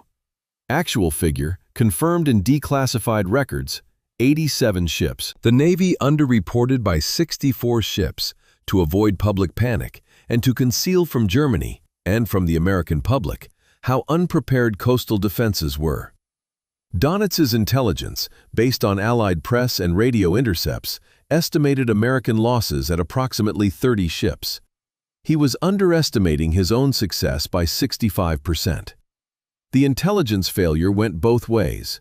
When I read Hartigan's war diary now, what strikes me is his discomfort. Not moral objection, not horror at sinking civilian vessels, just professional unease. "This is not combat," he wrote. He knew these weren't victories requiring skill or courage. They were executions of incompetent defense. But Dönitz's analysis didn't distinguish. Tonnage was tonnage. A ship sunk off New York in January 1942 counted identically to a ship sunk from a North Atlantic convoy in March 1943, even though the first required minimal skill and the second required exceptional timing, coordination, and risk tolerance. The inability, or unwillingness, to recognize this distinction would cost Dönitz strategically. He optimized for tonnage without accounting for difficulty variables. He maximized the metric without understanding the metric's limitations. Drumbeat is studied now in military history courses as a case study in initial success masking systemic weakness. The Confederate Army won the First Battle of Bull Run because Union forces were unprepared and poorly led. That victory taught the Confederacy nothing useful about whether they could win against competent Union commands later. Germany won early victories in Poland and France because their enemy's doctrine was obsolete. Those victories didn't predict outcomes against adapted Soviet defenses. Dönitz won Drumbeat because America wasn't ready. And he interpreted that win as proof his system worked, rather than proof he'd found a temporarily vulnerable target. The mathematics looked right. The efficiency numbers validated his projections. But the conditions that produced those numbers were already disappearing. And by the time he recognized that, the war had moved past the point where even perfect U-boat efficiency could achieve strategic objectives. The tonnage equation required sustained advantage. Drumbeat gave him 6 months of aberration. Then reality returned. And reality was British convoys learning faster than he could adapt. Chapter 9. The Turning. Black May, 1943. BDU Operations Log, the 7th of May, 1943. 11 hours, 47 minutes. Typed entry, U-954, lost. Position, AK-1863. Cause, unknown. Below the typed line, handwriting in fountain pen, archives confirm it as Dönitz's. 5th boat this week, check Enigma security. May 11th, 14 hours, 23 minutes. U-456, lost. Dönitz's edition, communications discipline? May 15th, 22 hours, 10 minutes. U-663, lost. U-273, lost. Single word annotation, centimetric? May 22nd, the typed entries stop. 17 boats lost in 72 hours. Dönitz's final notation at the bottom of the page is German. Das ist das Ende. This is the end. The next page in the log is blank for 4 days. No entries, no annotations, just empty dated lines. May 1943 began as a month like any other. Dönitz had 22 U-boats operating in the North Atlantic Gap, the area south of Greenland, beyond effective air cover from either North America or Britain, where convoys were most vulnerable. His operational mathematics suggested this concentration should produce approximately 50,000 tons of sinkings per week. Acceptable efficiency, sustainable loss ratio, the same doctrine he'd been refining since 1939. On May 4th, 3 boats went silent within 6 hours of each other. That happens sometimes. Radio failures, bad weather, depth charge damage. Korvettenkapitan Günther Hessler, Dönitz's chief of staff, noted in his diary that the old man is calm. He believes this is statistical variance. It wasn't statistical variance. Something fundamental had changed. The British hadn't just improved their defenses incrementally. They'd achieved what systems engineers call a convergence cascade. Multiple technological improvements deployed simultaneously, creating effects greater than the sum of individual components. A SV Mark III centimetric radar that U-boats couldn't detect. HF/DF, high-frequency direction finding, called HFDUF, that located U-boats the instant they transmitted, even in burst mode. Enigma penetration giving real-time intelligence on Wolfpack positions and intentions. Lee light-equipped aircraft that could illuminate surfaced U-boats at night. And improved depth charge patterns that could kill boats deeper than previous weapons reached. May 11th through 12th, the pattern crystallized. 7 boats lost in 36 hours. Dönitz's memorandum to his staff, preserved in BDU files. Enemy detection capability has fundamentally changed. Possible explanations. 1. Radar improvement beyond current detection technology. 2. Enigma compromise. Considered unlikely, but investigate. 3. Acoustic homing torpedoes from aircraft. Analysis required immediately. The list shows his thinking. Engineering problems require engineering solutions. Identify the failure mode. Isolate the variable. Fix the system. What the memorandum doesn't show is panic, just methodical troubleshooting. The boats were dying. Find out why. Adjust accordingly. British records, declassified decades later, confirm all three of Dönitz's hypotheses were correct. Centimetric radar was detecting surfaced U-boats beyond visual range. Bletchley Park was reading German naval enigma in near real time. Allied aircraft were using acoustic torpedoes, though that was less significant than the other factors. Dönitz's analysis was accurate, but his conclusion that these were solvable technical problems rather than fundamental strategic defeat was wrong. You can't engineer your way out of fighting an enemy who reads your mail and sees you in the dark. May 19th. Hessler describes Dönitz pacing the operations room in Carnival, recalculating U-boat replacement rates against current loss ratios. He kept saying, "The mathematics are sound," Hessler wrote, but the boats kept dying. In 3 weeks of May, BDU received 43 loss reports. Some were confirmed, debris, survivor rescues, Allied announcements. Some were boats that simply stopped transmitting and never returned. The replacement rate was 12 boats per month. Losses were running 2 per day. The arithmetic was straightforward. At this rate, the entire operational U-boat force would be destroyed in less than 6 months. The staff meeting on May 23rd deserves detailed examination because it's the moment when Dönitz's methodological faith collided with mathematical impossibility. His staff presented the data. 43 boats lost. 287,000 Allied tons sunk. Exchange ratio, 6,674 tons per boat. Below the 8,000-ton profitability threshold Dönitz had calculated in 1940. For the first time since 1939, the numbers proved defeat, not temporary setback, defeat. The system didn't work anymore.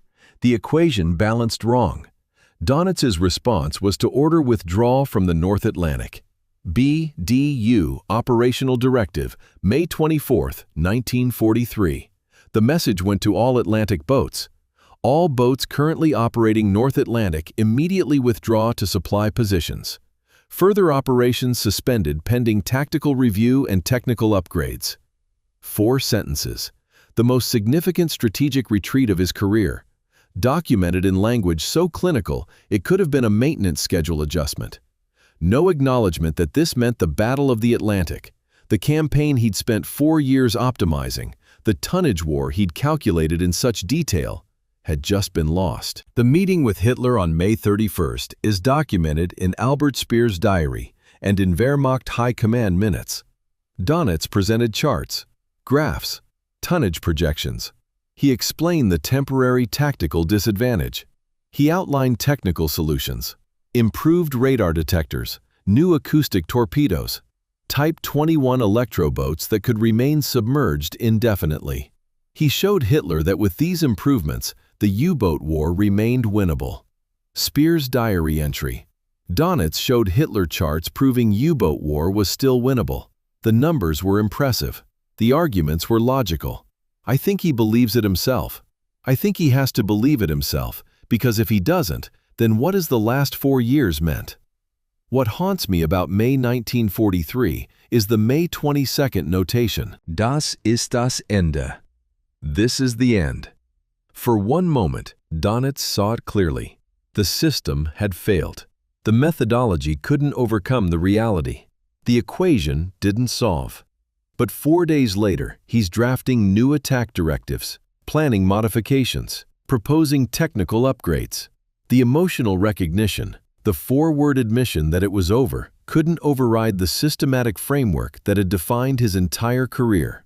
He'd built his professional identity on the premise that naval warfare was engineering, that sufficient precision and calculation could overcome any obstacle. Admitting the system itself was wrong would require reconstructing his entire understanding of himself. Hessler's post-war testimony to Allied interrogators revealed that Dönitz had calculated, privately, that continuing North Atlantic operations under current conditions would result in 100% U-boat force loss within 4 months. He knew. He did the math. He understood the implications. But he never shared that calculation with Hitler. Never presented it to OKW. Never told most of his staff. Why?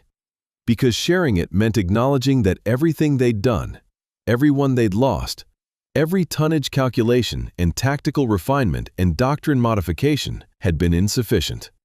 The war was mathematically unwinnable, and Dönitz was a man who believed wars were won by mathematics. The British called it Black May.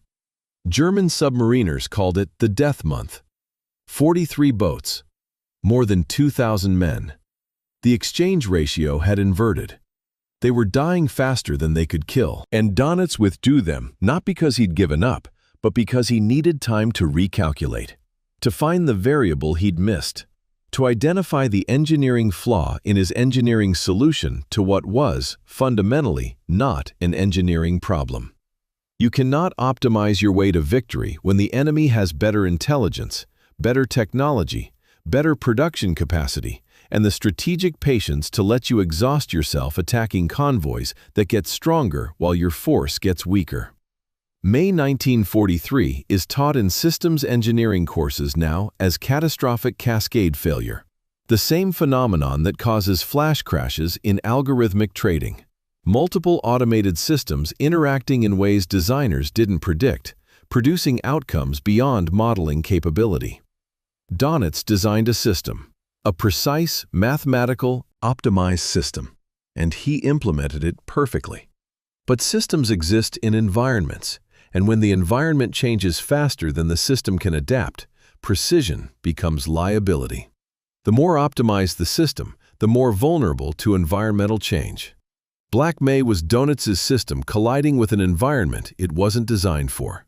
An environment where the enemy could read his calculations before he transmitted them, where his boats were visible in darkness, where his carefully calculated attack geometries were known and countered before boats reached attack position.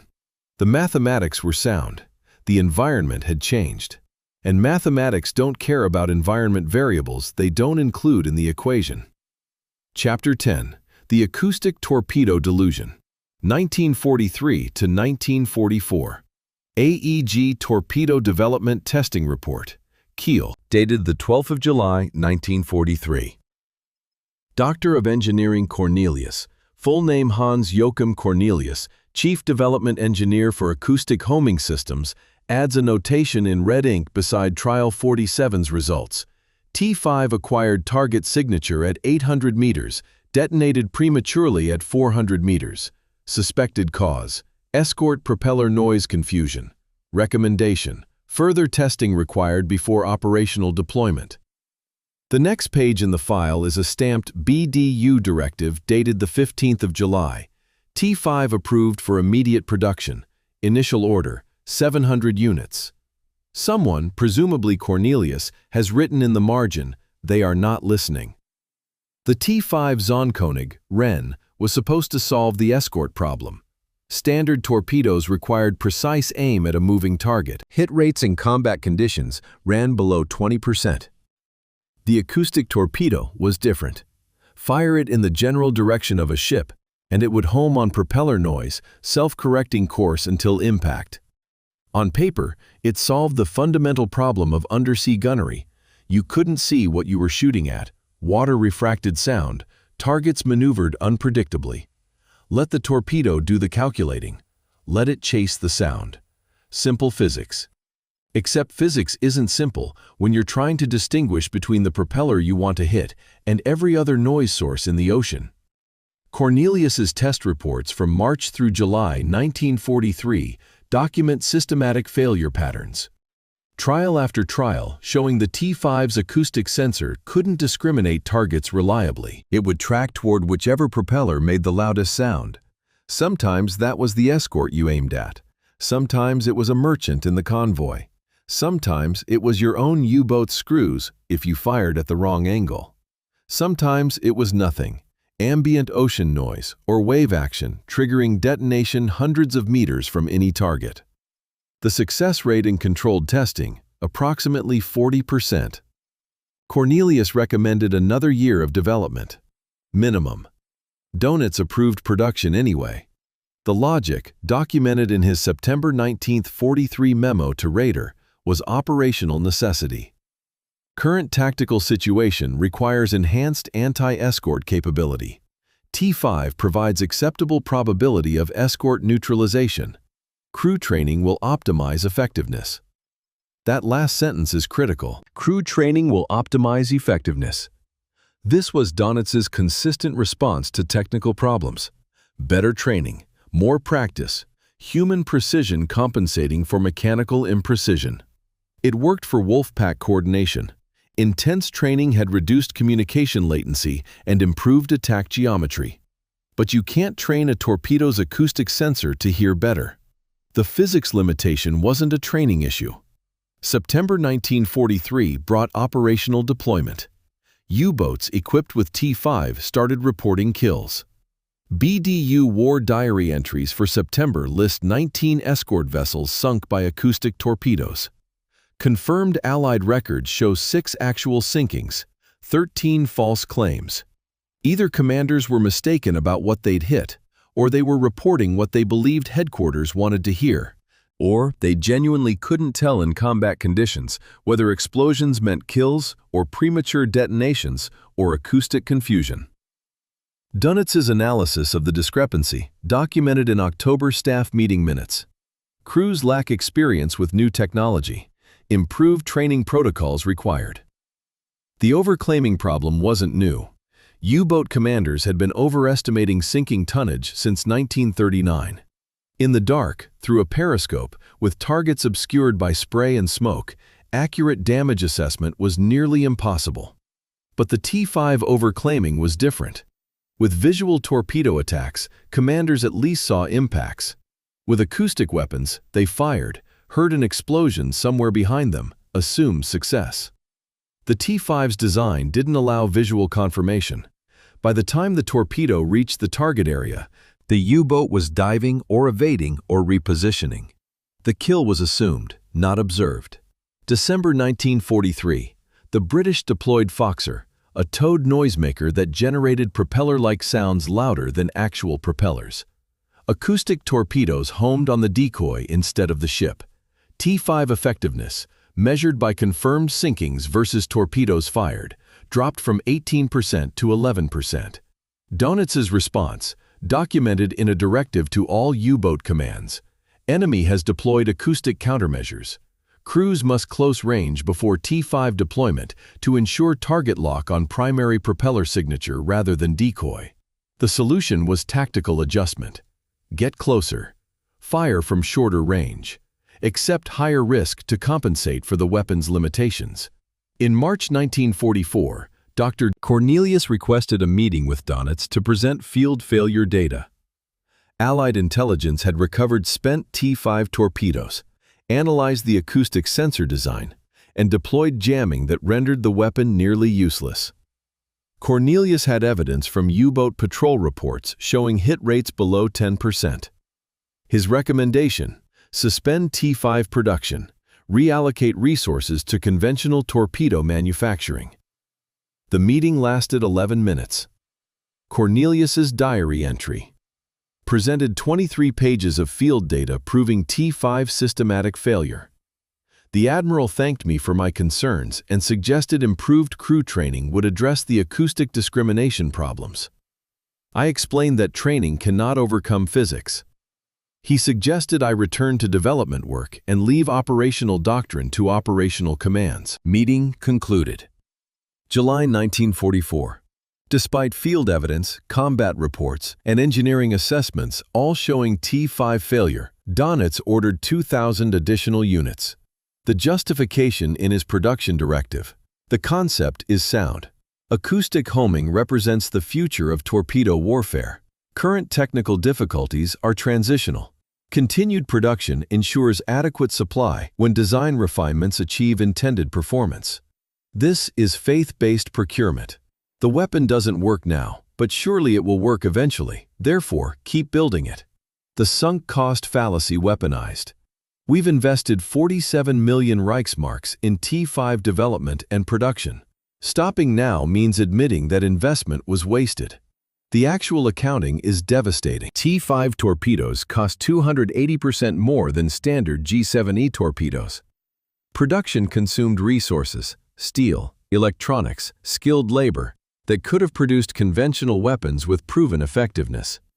Total program cost through March 1945, approximately 47 million Reichsmarks. Confirmed sinkings attributable to T5, approximately 50 vessels. That's 940,000 Reichsmarks per confirmed kill. Standard torpedoes cost 89 Reichsmarks per ton of enemy shipping sunk. T5 cost 1,146 Reichsmarks per ton. A 12-fold cost increase for no performance improvement. What I keep returning to in Cornelius's diary is that phrase, "He thanked me for my concerns." That's the language of dismissal disguised as engagement. Dönitz wasn't refusing to hear the evidence. He acknowledged it, thanked Cornelius for presenting it, then continued with the existing plan. This is different from ignorance or incompetence. This is active rejection of data that contradicts the preferred conclusion. Cornelius presented physics. Dönitz responded with faith in training and doctrine. Physics won. Physics always wins. But faith in methodology can sustain enormous resource waste before reality forces acknowledgement. BDU staff maintained 2 databases for T5 effectiveness. Post-war interrogations revealed this explicitly. One database used crew reports, 19% claimed effectiveness.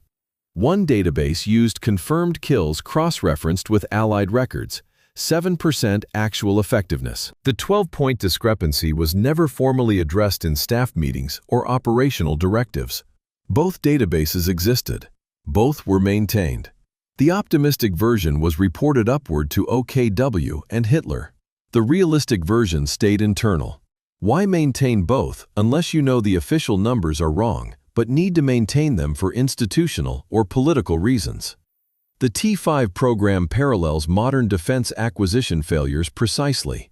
The F-35 fighter program. Initial cost projections doubled, performance targets unmet, schedule delays measured in years, but continued funding because cancellation means admitting sunk costs were wasted. The Zumwalt-class destroyer. Technical requirements exceeded available technology, costs spiraled, mission objectives changed mid-production. But 3 ships were built anyway because stopping meant acknowledging failure. Dönitz's acoustic torpedo didn't work as designed, couldn't be fixed with available technology, consumed resources needed elsewhere, but production continued because the concept was sound and stopping meant admitting the concept was wrong.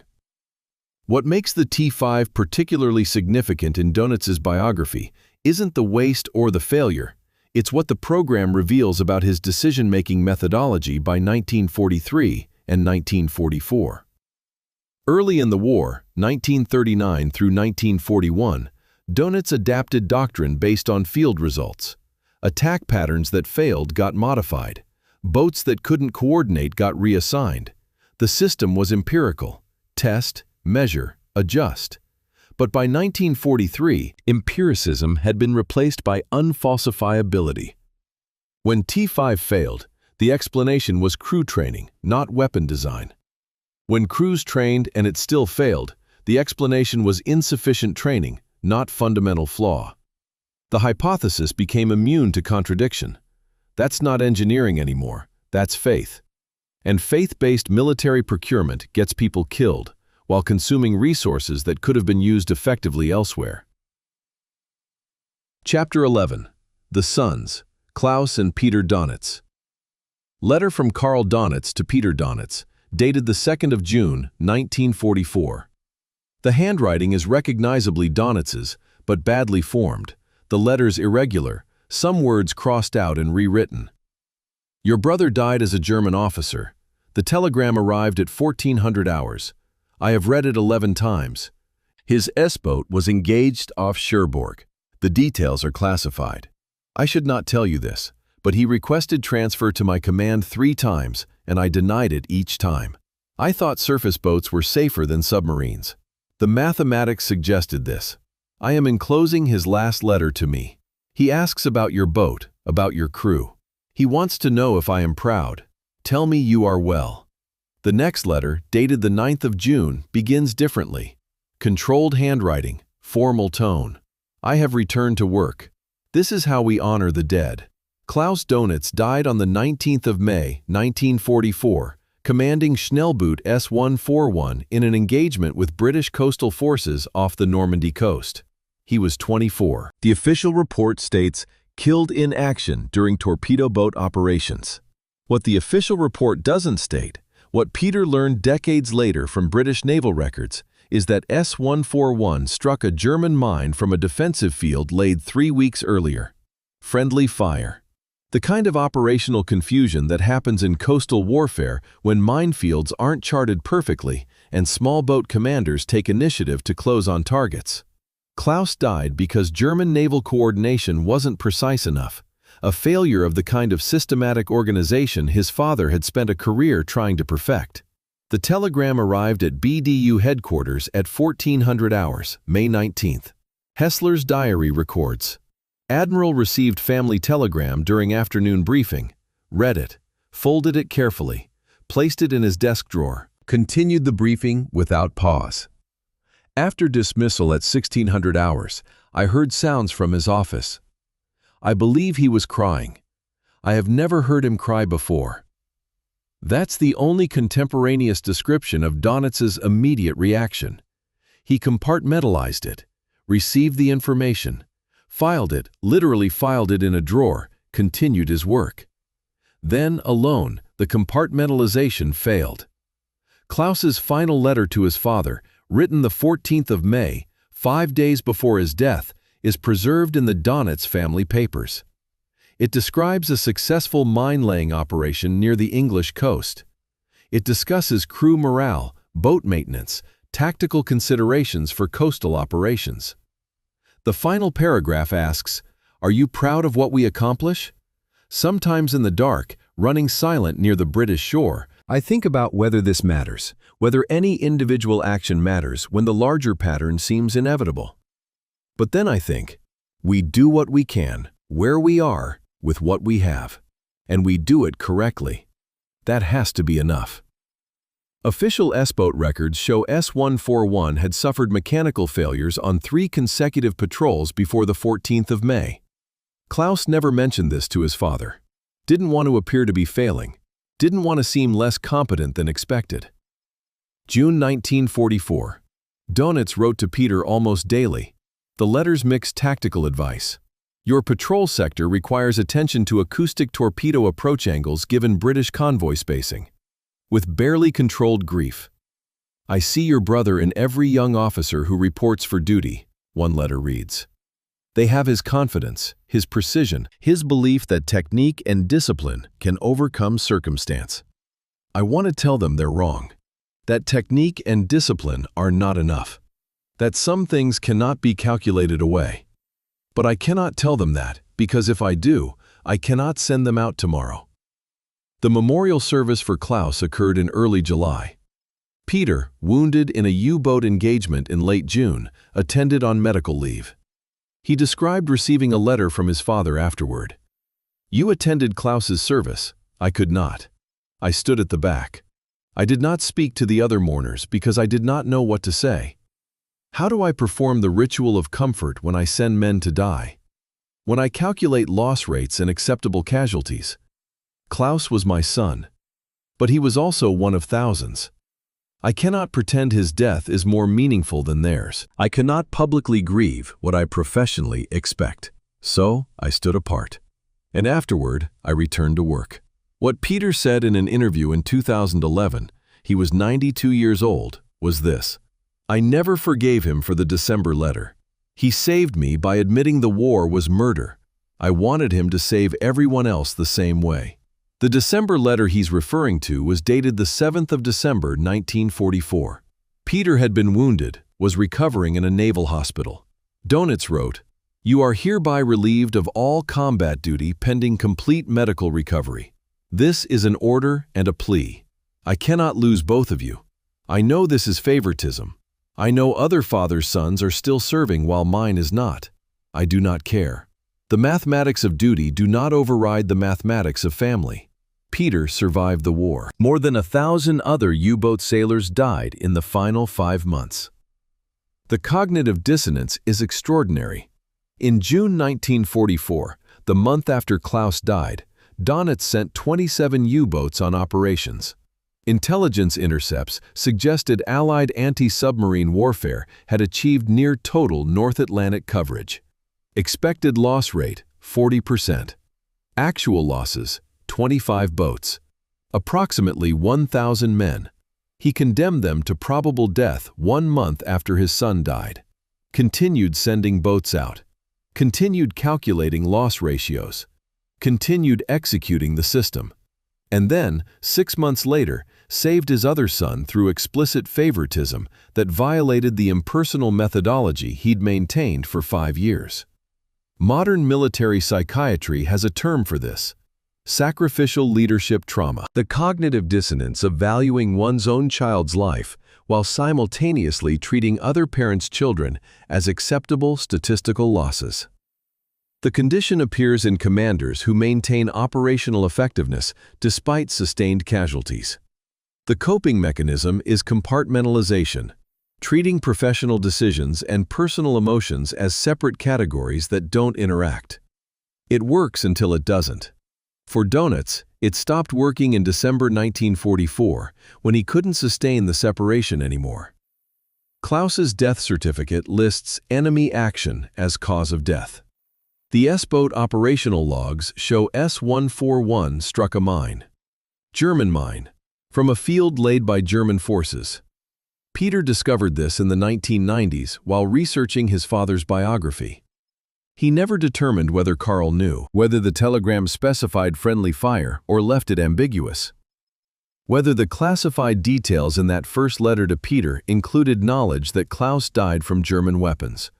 The archive doesn't answer this. The personal papers don't clarify.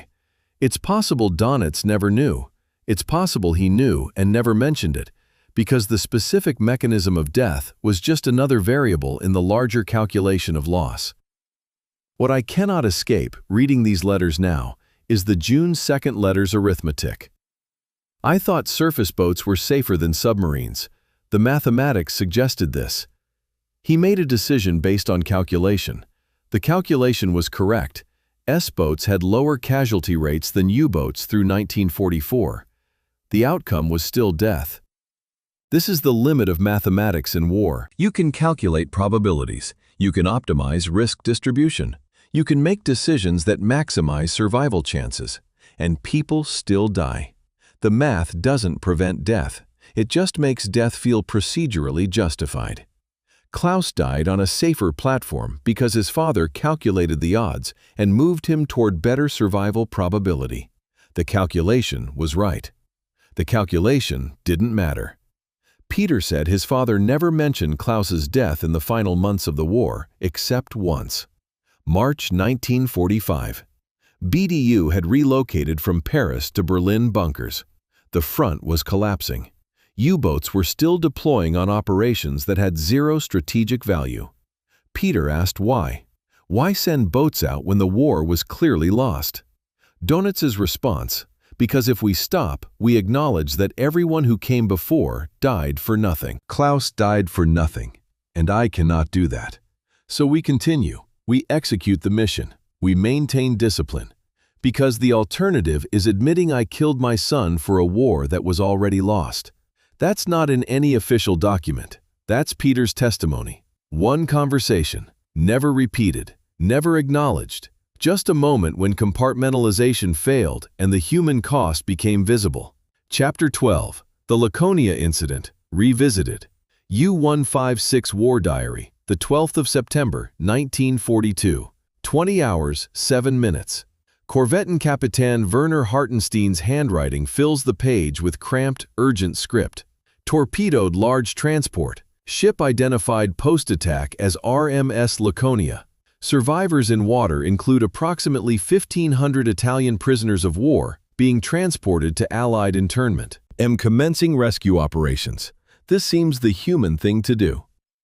Below, in different ink, dated the 17th of September.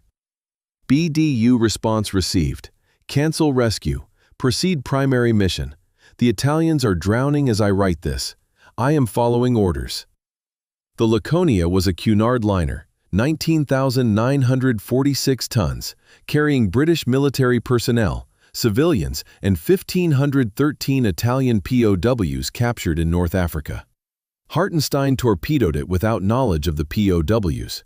Standard operating procedure: identify military transport, attack.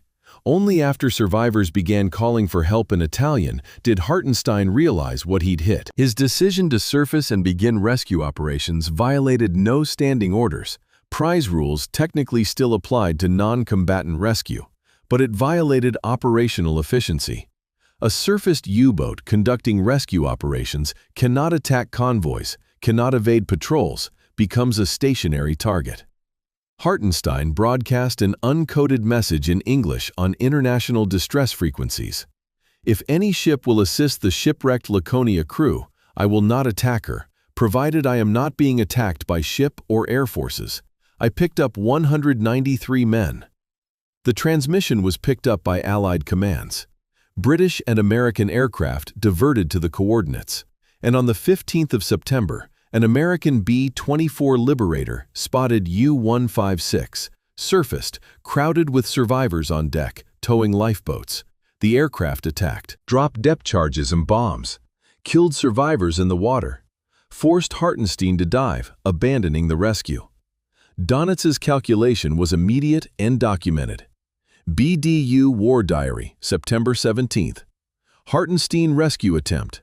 Duration 92 hours. Operational capacity lost. 4 days times 3 boats equals 12 boat days. 3 U-boats had joined the rescue. U-156, U-506, U-507. Hartenstein had requested assistance.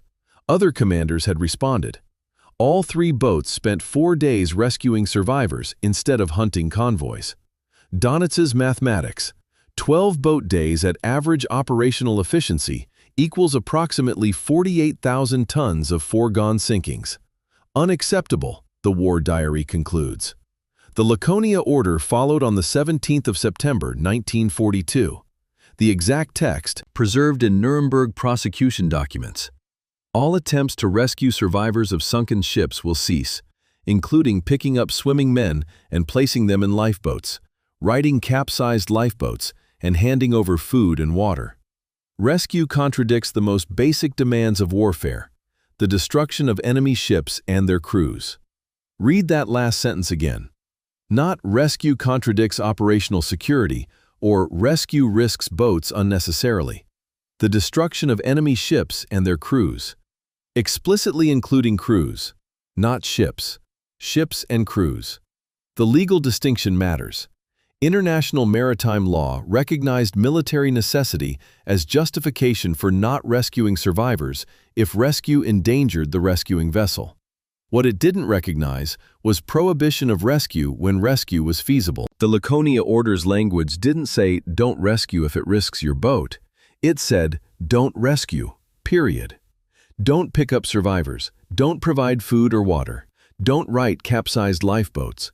The specificity is damning. Dönitz anticipated legal scrutiny. He crafted language he believed was defensible, but the specificity reveals consciousness of the moral boundary he was crossing. Hartenstein's letter to Dönitz, never sent, discovered in his personal effects after he died when U-156 was sunk in March 1943, provides the counterargument. I understand operational security requirements. I understand the risks of surfaced operations in hostile waters. But we are not automatons. The Italians were our allies. They were POWs, non-combatants under international law. The women and children on Laconia were civilians. I comprehend the tactical logic of your order. I cannot comprehend the moral logic. We are officers of a naval service with traditions predating this regime. Those traditions include the rescue of survivors when circumstances permit. Your order contradicts those traditions explicitly. Dönitz's private justification appears in a letter to Admiral Raeder dated October 19, 42. Sentiment is a luxury we cannot afford. Every hour spent on rescue operations is an hour not spent achieving tonnage objectives. The strategic imperative requires prioritization of offensive capability over humanitarian considerations. This is warfare reduced to its essential mathematics. That's the clearest articulation of his methodology you'll find. Warfare reduced to essential mathematics. Humanity as inefficiency. Morality as luxury. The calculation is pure. Every variable that doesn't contribute to tonnage objectives gets eliminated. The post-war calculation shows the order was based on overestimated costs. Dönitz calculated that U-156's rescue diverted 3 boats for 92 hours, preventing 48,000 tons of sinkings. Actual tonnage analysis, cross-referencing Allied convoy schedules for that period, shows convoy routing was unfavorable that week in U-156's operational area. Probable sinkings if the boats had been hunting instead of rescuing, approximately 11,000 tons. The order was issued based on a 4-to-1 overestimate of opportunity cost. It prohibited humanitarian action to prevent losses that wouldn't have occurred anyway.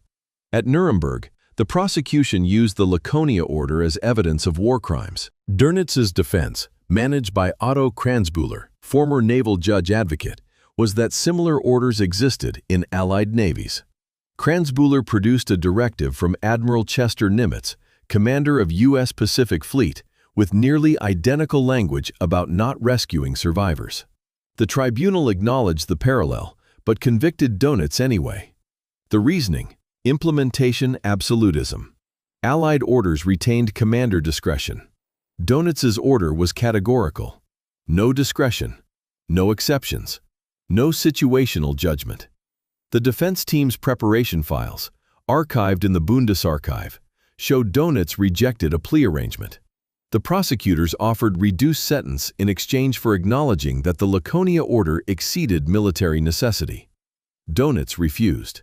His note to Kranzbühler: the order was operationally justified. Acknowledging otherwise would be professionally dishonest. I will accept the tribunal's judgment, but will not provide false testimony to mitigate it. He valued professional consistency over personal consequence. The methodology was correct. Therefore, the order was correct. Therefore, acknowledgement of error would be incorrect. This is the thinking of someone for whom systematic integrity matters more than outcome mitigation. What the Laconia order reveals, what makes it significant beyond the legal proceedings, is that Dönitz's utilitarian ethics weren't camouflage for ideology. They were genuine. He actually believed that reducing warfare to optimization problems absolved individual moral choice.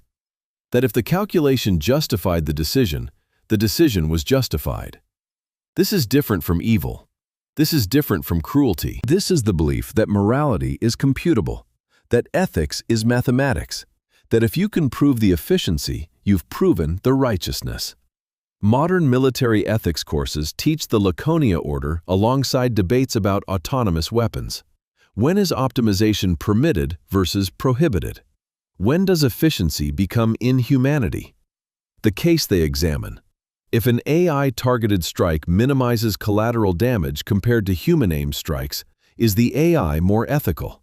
And if the AI calculates that targeting civilians who support military production is efficient, does the calculation make it permissible?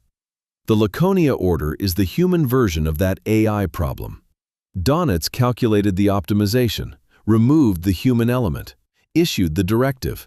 And the directive was, legally and morally, a war crime. Not because the math was wrong, because math isn't how you determine whether to let people drown. Chapter 13. The Bunker, 1945. Baju Operations Log, the 14th of February, 1945. Typed entry: U-318, departed Bergen, 0600 hours. Mission: interdict Allied convoy routes North Atlantic. Projected return: 8th of March. Beside this, Günther Hessler's private diary, the one he kept separate from official records, the one discovered in his family papers in 1998, contains a parallel entry for the same date. Sent U-318 to patrol sector where we have lost 9 boats in 3 months. No Allied convoys reported there in 6 weeks. The Admiral knows this. I know he knows. I briefed him yesterday on the sector's status. He signed the deployment order anyway. Why?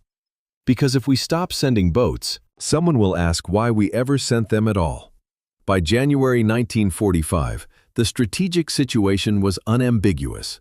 Allied tonnage sunk that month, 35,000 tons. Allied tonnage constructed same month, 1,200,000 tons. The ratio wasn't close. It wasn't competitive. It was mathematical proof of defeat. Dönitz's memorandum to Hitler, dated January 26, reads, U-boat operations continue to achieve significant results against enemy supply lines. Continued prosecution of tonnage war remains strategically viable. Hessler's diary, same date. The Admiral presented tonnage figures to OKW today. He knows the replacement rate exceeds our sinking rate by factor of 34. He presented the numbers as if they demonstrated success. I think he has confused activity with effectiveness. The Type 21 electroboat consumed Dönitz's focus through early 1945. This was the technological solution, the answer to Allied detection advantages. A submarine that could remain submerged indefinitely, running on electric motors, silent, invisible to radar when underwater. Design specifications promised revolution. Underwater speed of 17 knots, compared to 7 knots for Type 7. Battery capacity for days of submerged operation instead of hours. Streamlined hull for minimal acoustic signature. If enough Type 25s reached operational status, Dönitz calculated, the U-boat war could be renewed with decisive advantage. Production figures told different stories. Dönitz's production projections, submitted to Albert Speer in December 1944, assumed 40 Type 21 boats per month beginning January 1945. Actual production, 4 boats per month. Of those, only 2 achieved operational status before May 1945. Neither completed a combat patrol. Neither fired a torpedo in anger. The entire Type 21 program produced exactly 0 military results while consuming resources that could have been used for conventional weapons, coastal defense, or, and this would have been radical, negotiating surrender before more people died pointlessly. March 1945 brought what Hessler termed loyalty patrols. U-boats deployed not to sink ships, but to prove the U-boat arm still existed. To demonstrate continued resistance. To maintain, in Dönitz's words, fighting spirit and organizational discipline. The operational orders for these patrols are surreal documents. They specify patrol sectors. They assign tonnage objectives. They include detailed tactical instructions for convoy approach. And they send boats into areas where British and American anti-submarine forces had achieved such dominance that U-boat survival time was measured in days, sometimes hours. U-251 departed Bergen on the 17th of March, lost the 21st of March, 4 days. U-1006 departed Kristiansand on the 23rd of March, lost the 26th of March, 3 days.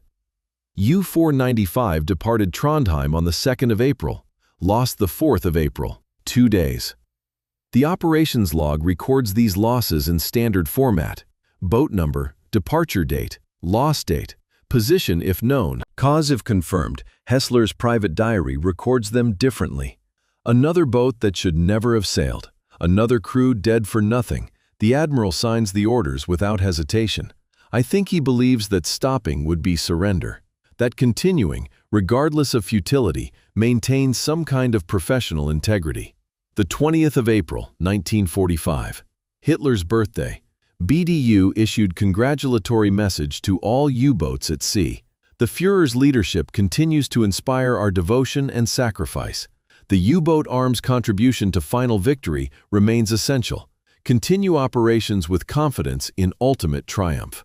That day, 3 U-boats were lost, 0 ships sunk, 0 tonnage credited. The mathematical equation had become X boats deployed equals X boats lost equals 0 enemy tonnage equals continued deployment of more boats. This isn't warfare. This is ritual sacrifice maintaining the appearance of function. When I cross-reference the deployment orders with the intelligence summaries Dönitz received daily, the disconnect is absolute. Intelligence showed Allied convoy routes avoiding known U-boat patrol sectors, showed air coverage extending across all Atlantic approaches, showed acoustic detection technology identifying submerged boats at ranges that made evasion impossible. Every tactical advantage U-boats once held, surprise, concentration, night surface attacks, had been neutralized. Dönitz knew this. The intelligence briefs are in his files, annotated in his handwriting. He knew the boats were going out to die. He sent them anyway. The 30th of April. Hitler died by suicide in the Berlin bunker. Martin Bormann's telegram, transmitted via emergency radio network, arrived at BDU headquarters, relocated from Paris to Plön in northern Germany, at approximately 2300 hours. The telegram named Karl Dönitz as Hitler's successor. Reich President, Supreme Commander of the Wehrmacht, head of state for a state that controlled perhaps 15% of the territory it had held 6 months earlier. Hessler's diary. The Admiral received Bormann's telegram, read it without expression. His first question, what boats are at sea? His second question, what are current loss reports? He showed no surprise at being named successor, as if he had been preparing for this role since 1943, or as if the role itself was irrelevant compared to the operations log. The institutional momentum question haunts me. Why did Dönitz continue operations through April and early May when strategic purpose had vanished? Some historians argue he was buying time for soldiers and civilians to escape westward, away from Soviet forces. The numbers support this partially. The last weeks of U-boat operations coincided with massive evacuation movements from East Prussia and Pomerania.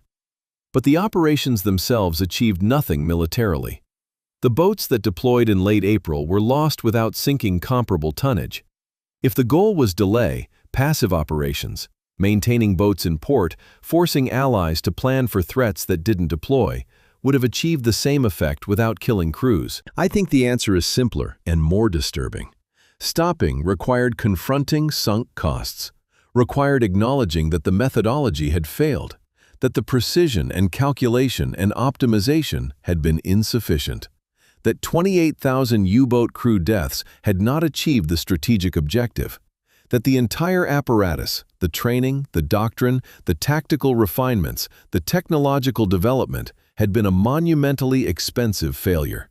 As long as boats were deploying, the system was functioning. Function implied purpose. Purpose implied meaning. Stopping meant admitting there was no meaning, just loss. Dönitz's personal calendar for April 1945, maintained by his adjutant, preserved in the Bundesarchiv, shows meetings scheduled through June. Post-war U-boat modernization review, scheduled for the 15th of June. Type 21 operational assessment, scheduled for the 22nd of June. Atlantic strategy revision, scheduled for July. Either he genuinely believed Germany could still fight into summer, or he was maintaining procedural normalcy so thoroughly that his own calendar became fiction. The calendar reflects a mind that cannot, or will not, acknowledge that the system it has devoted 6 years to optimizing has already ended. January through May 1945, 153 U-boats lost. 111,000 Allied tons sunk. Exchange ratio, 726 tons per boat. An 89% decline from the profitability threshold calculated in 1940. Approximately 6,120 men died for strategic zero. Not strategic defeat, not even valuable delay, zero. The tonnage didn't impact Allied logistics. The deployments didn't prevent Allied advances. The losses didn't buy meaningful time. The boats went out. The boats died. The system continued operating past any rational termination point because termination meant confronting everything the operation had cost and acknowledging that cost had purchased nothing.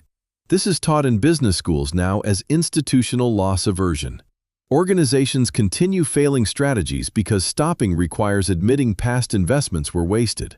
The longer the investment, the harder to stop. Dönitz had invested his entire professional identity in U-boat warfare optimization.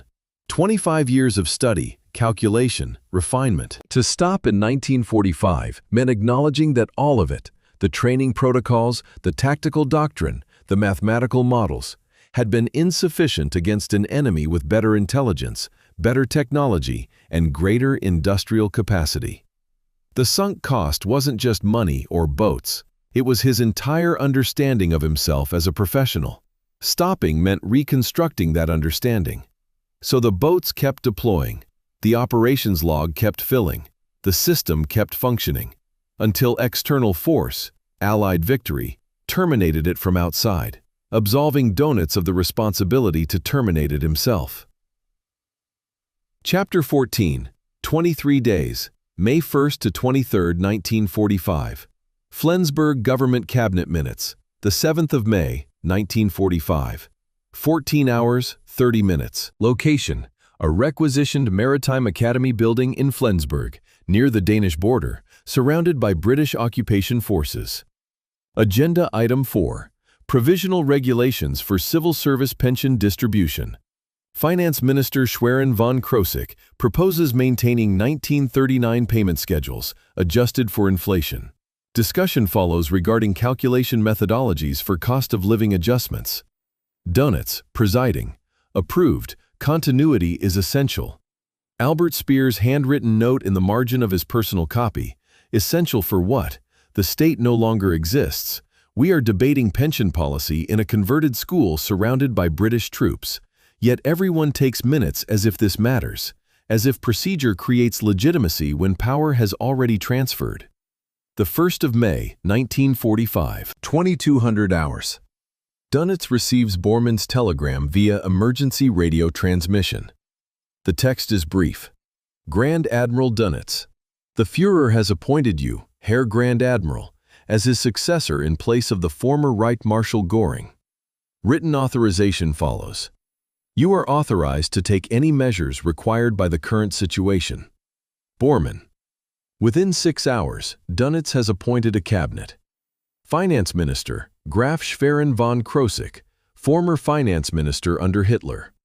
Foreign Minister, the same Schwerin von Krosigk, because available candidates were limited. Food and Agriculture, Herbert Back. Minister of Production, Albert Speer. The cabinet's composition reflects not political calculation, but availability. These were men present in northern Germany, not men optimally suited for governing a non-existent state. The 2nd of May. First cabinet meeting, 0900 hours. Agenda prepared by Dönitz personally. Establish governmental continuity. Negotiate surrender terms. Address refugee crisis in areas still under nominal German control. Dönitz's opening statement, recorded in cabinet minutes. Gentlemen, we will proceed in orderly fashion according to established administrative protocols. Our primary objectives are preservation of German lives and maintenance of civil order during transition. Speer's diary, same date. The Admiral opened the meeting as if we were planning normal governance rather than managing collapse. I thought initially he was performing for morale. Then I realized he was serious. He genuinely believes administrative procedure creates legitimacy. The actual powers available to the Flensburg government were effectively zero. No territory under secure control. No military forces capable of sustained operations. No administrative apparatus beyond the handful of officials physically present. No international recognition. The Allies refused to acknowledge the government's legitimacy. What Dönitz had was procedure, cabinet meetings, agendas, minutes, decisions recorded and filed. The apparatus of governance without the substance of power. The 4th of May brought the first surrender negotiations. Admiral Hans-Georg von Friedeberg, Dönitz's representative, met with British Field Marshal Bernard Montgomery. The German position. Surrender Wehrmacht forces in northwestern Germany, Denmark, and Netherlands to Western Allied forces, while continuing combat operations against Soviet forces in the East. The logic was transparent. Maximize soldiers captured by Western Allies rather than Soviets, under assumption British and American POW treatment would be preferable. Montgomery's response, documented in British Army records: unconditional surrender to all Allied forces, no selective surrender, accept completely or continue total war. Dönitz's strategy, documented in his directive to Friedberg, was temporal optimization. Delay complete surrender as long as possible. Surrender territory, sector by sector. Maximize time for soldiers and civilians to move westward. The calculation was humanitarian in intent, but strategically meaningless. The Allies had no interest in prolonged negotiations. They had overwhelming military superiority and no reason to accommodate German scheduling preferences. But Dönitz tried anyway. Attempted to negotiate, attempted to extract concessions, attempted to treat Germany's position as if leverage existed. The 7th of May, General Alfred Jodl signed unconditional surrender at Reims, effective 0231 hours on the 9th of May. All German forces, all fronts, complete cessation of hostilities. Dönitz's radio address that evening, broadcast via Hamburg radio, recorded by Allied monitors, included this passage. The German government, which I lead, will continue to function to serve the German people during this difficult transition. Administrative continuity ensures that civil order is maintained and that the population's basic needs are addressed. The cabinet met afterward to discuss agricultural policy. Specifically, grain allocation for spring planting in Schleswig-Holstein, a region they did not control, for a harvest that would occur under Allied occupation, using administrative authority they did not possess. What fascinates me about the Flensburg government's proceedings is their absolute fidelity to bureaucratic form. Cabinet meetings occurred daily, sometimes twice daily. Agendas were prepared. Ministers reported. Decisions were made. Minutes were recorded. The 7th of May meeting, the day of surrender, includes 14 agenda items. Pension policy, food distribution, refugee housing, coal allocation. Each item discussed seriously, each item receiving ministerial input, each decision recorded in proper format, as if documentation created authority. Speer's diary provides the counterpoint. 8th of May entry. Today, the war ended. Our cabinet met to discuss whether civil servants should receive bonuses for overtime work during the transition period. The finance minister presented calculations. The admiral approved a standardized bonus formula. Outside the window, British soldiers were establishing checkpoints. Inside the room, we were calculating overtime pay for a bureaucracy that no longer exists. I should find this absurd. Instead, I find it horrifying. We are performing governance because if we stop, we must acknowledge we have nothing left to govern. The German forces' westward movement between the 1st and 8th of May was substantial. Approximately 1,800,000 soldiers surrendered to Western Allied forces rather than Soviet forces. 2,100,000 civilians evacuated from Eastern territories into British and American zones. This was arguably Dönitz's most successful logistical operation, and it served no strategic purpose. All would become prisoners or displaced persons, regardless of which zone they surrendered in. The optimization was choosing which Allied power would process them. This is logistics without strategy, procedure without purpose. The system functioning because stopping the system would require admitting the system was pointless. The 23rd of May. British forces dissolved the Flensburg government, arrested Dönitz, Speer, Jodl, Friedberg, the entire cabinet. Speer's diary describes Dönitz's reaction. He seemed offended that they didn't follow proper legal procedure. He expected formal notification, official documentation, adherence to protocols for government dissolution. Instead, soldiers simply arrested us. He protested, not the arrest itself, but the manner of arrest. The lack of proper administrative process. This is consistent with everything else. The form mattered more than the substance. The procedure validated the legitimacy. Without procedure, the entire edifice was revealed as theater. The Flensburg government existed for 23 days. In that time, it issued no enforceable directives. It controlled no territory. It commanded no military forces capable of sustained operations. It received no international recognition. What it did was maintain form, hold meetings, record minutes, issue proclamations, sustain the appearance of administrative function. Dönitz treated the role of Reich president identically to how he treated the role of BDU commander. Identify the objectives, calculate the optimal approach, issue precise directives, maintain operational discipline. The methodology was consistent. The context had changed so fundamentally that the methodology was absurd. Political scientists have a term for this: zombie governance. Government structures that maintain procedural operation despite having lost substantive authority. The phenomenon appears in state collapse scenarios where administrative apparatus continues functioning through momentum and habit even after power has transferred elsewhere.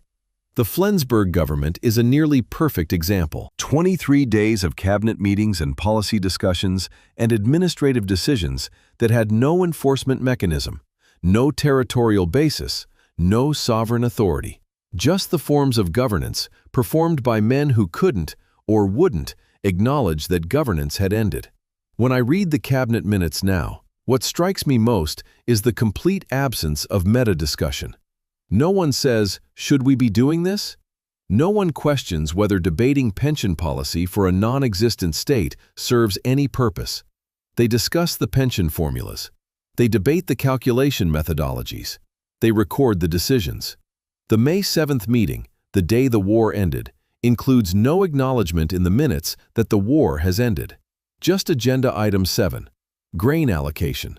Agenda Item 8, coal distribution. Agenda Item 9, civil service overtime policy.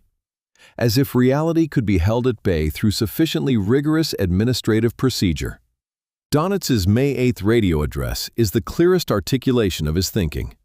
After announcing Germany's surrender, he stated, "The German government will continue its work. Not attempt to continue or seek to continue, will continue." Declarative, certain. As if announcement created reality. As if proper procedure was sufficient to establish governmental legitimacy, regardless of whether power existed to enforce governmental decisions. This is the mind that spent 6 years optimizing U-boat operations, even as the strategic situation made U-boat operations irrelevant. Optimization as substitute for effectiveness. Procedure as substitute for power. Methodology as substitute for meaning. Chapter 15.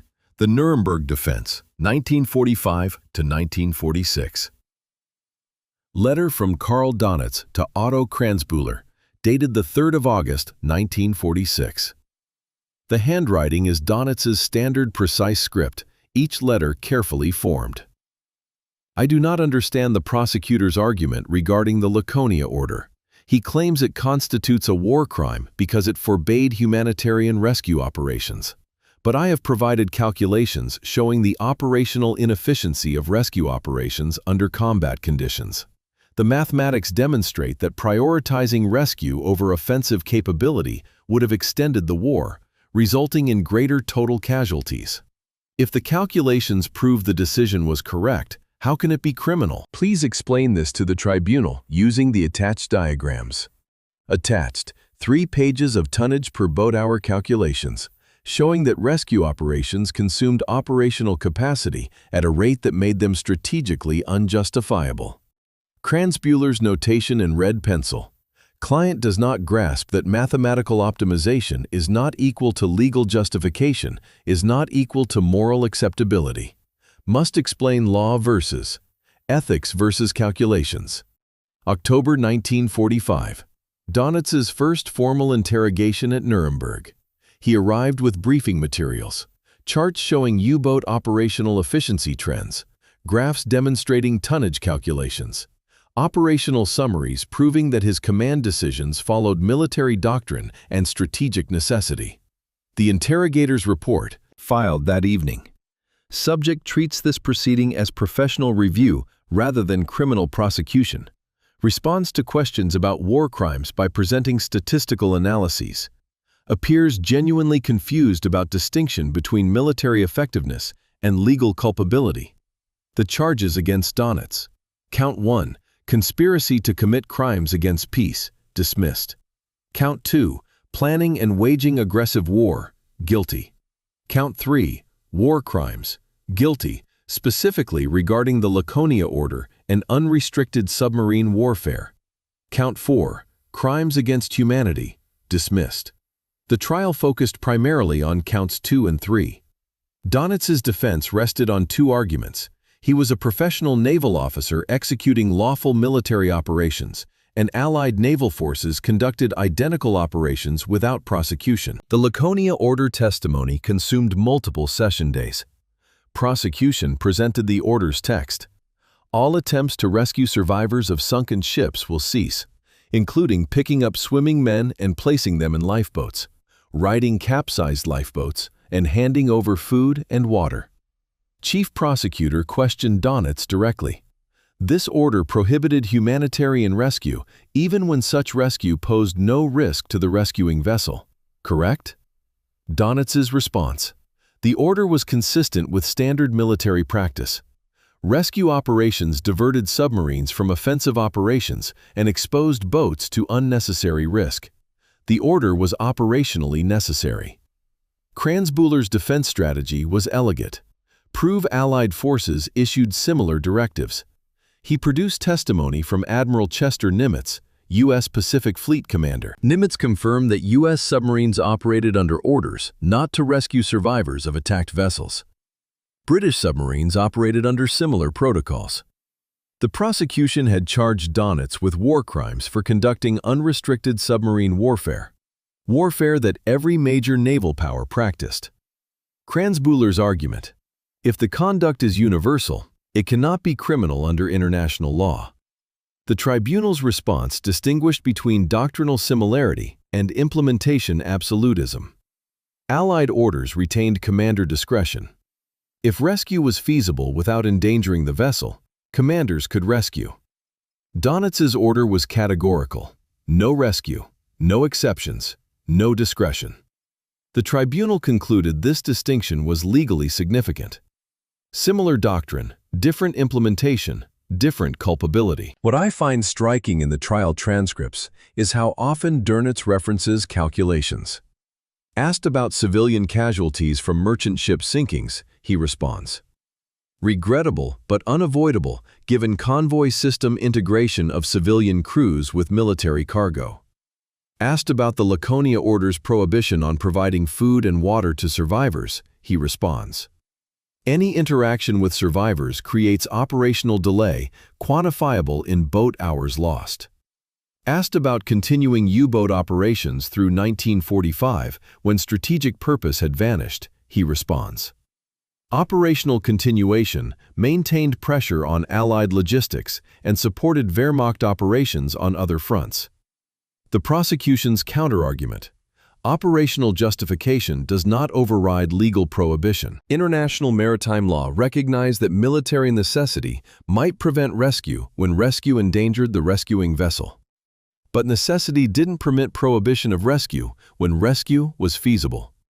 The Laconia Order didn't say rescue only when safe, it said do not rescue. The language exceeded military necessity and entered prohibited territory. Dönitz's private papers from the trial period, letters to Ingeborg, notes to Kranzbüller, revealed genuine incomprehension of the tribunal's framework. One letter to Ingeborg, dated December 19, 1945. The prosecution acts as if mathematical optimization of military operations constitutes criminal intent.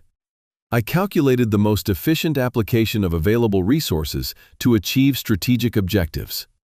This is the fundamental responsibility of military command. How can efficient execution of command responsibility be criminal? Kranzbüller's strategy included a plea negotiation. The prosecution offered reduced sentence in exchange for Dönitz acknowledging that the Laconia Order exceeded military necessity and constituted a war crime.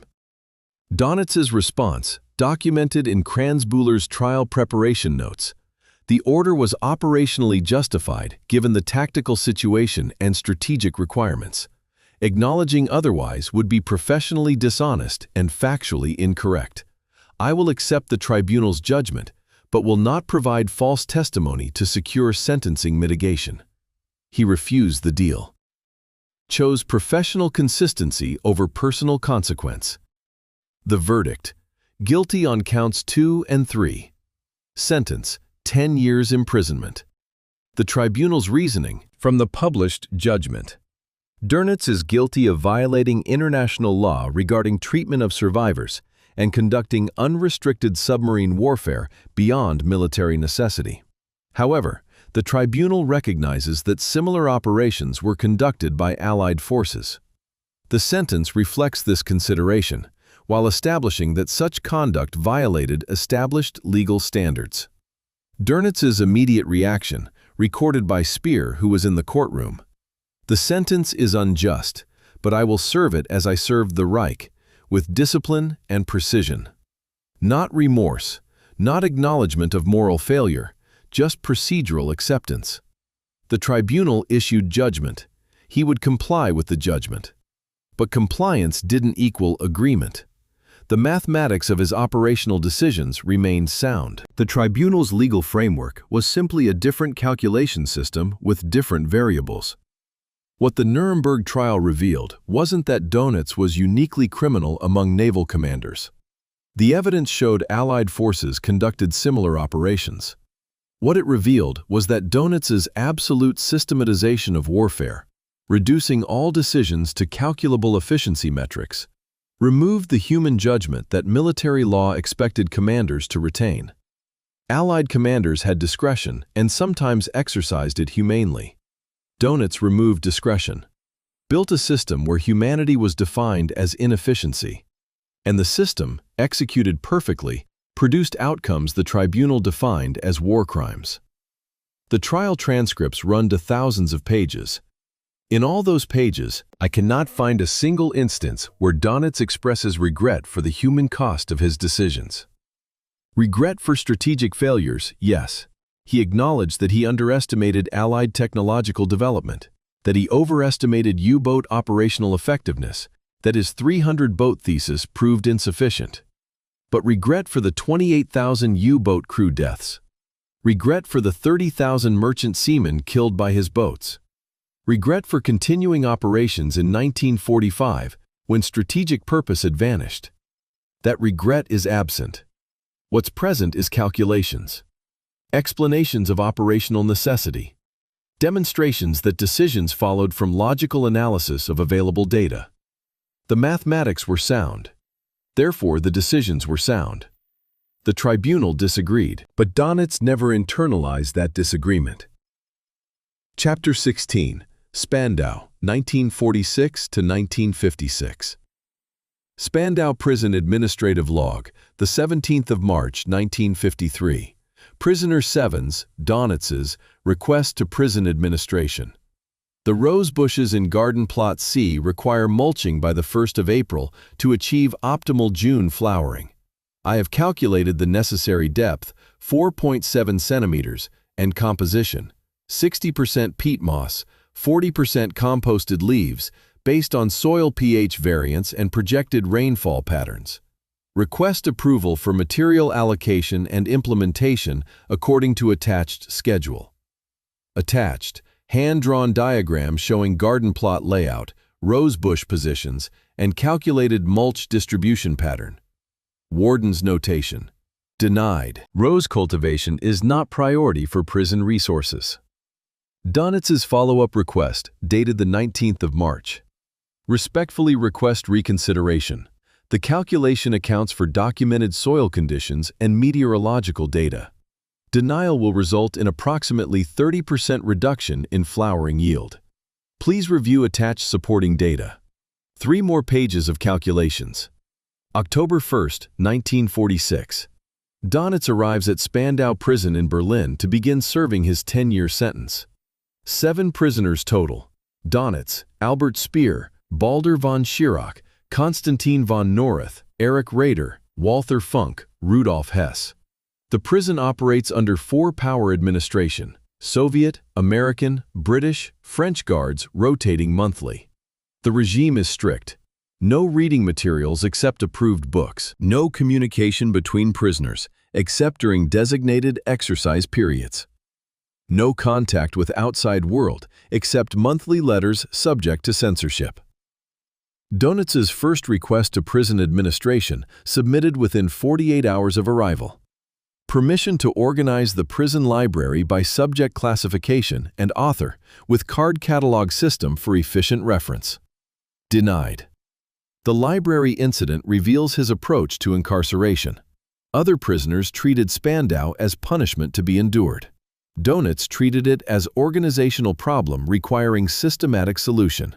The library was disorganized. Books shelved randomly, no tracking system, no method for locating specific titles. He proposed a cataloging system. Administration denied it. He then organized the library alphabetically without permission, creating a handwritten card index he maintained personally. Guards discovered it during inspection, confiscated the cards. Dönitz recreated the system from memory. Guards confiscated it again. He recreated it again. This continued for 6 months until administration officially approved an alphabetical system, Dönitz's system, to end the repetitive cycle. 1948 brought the Garden Campaign. Spandau regulations permitted prisoners to maintain small garden plots. Dönitz requested Plot C, a section the previous occupant had abandoned as unfertile. He spent 3 months developing a soil improvement plan. Tested pH levels using improvised indicators made from red cabbage leaves. Calculated optimal crop rotation based on nitrogen fixation and phosphorus depletion rates. Submitted formal cultivation proposal, Year 1, legumes to fix nitrogen. Year 2, root vegetables to break up soil. Year 3, transition to ornamental plants.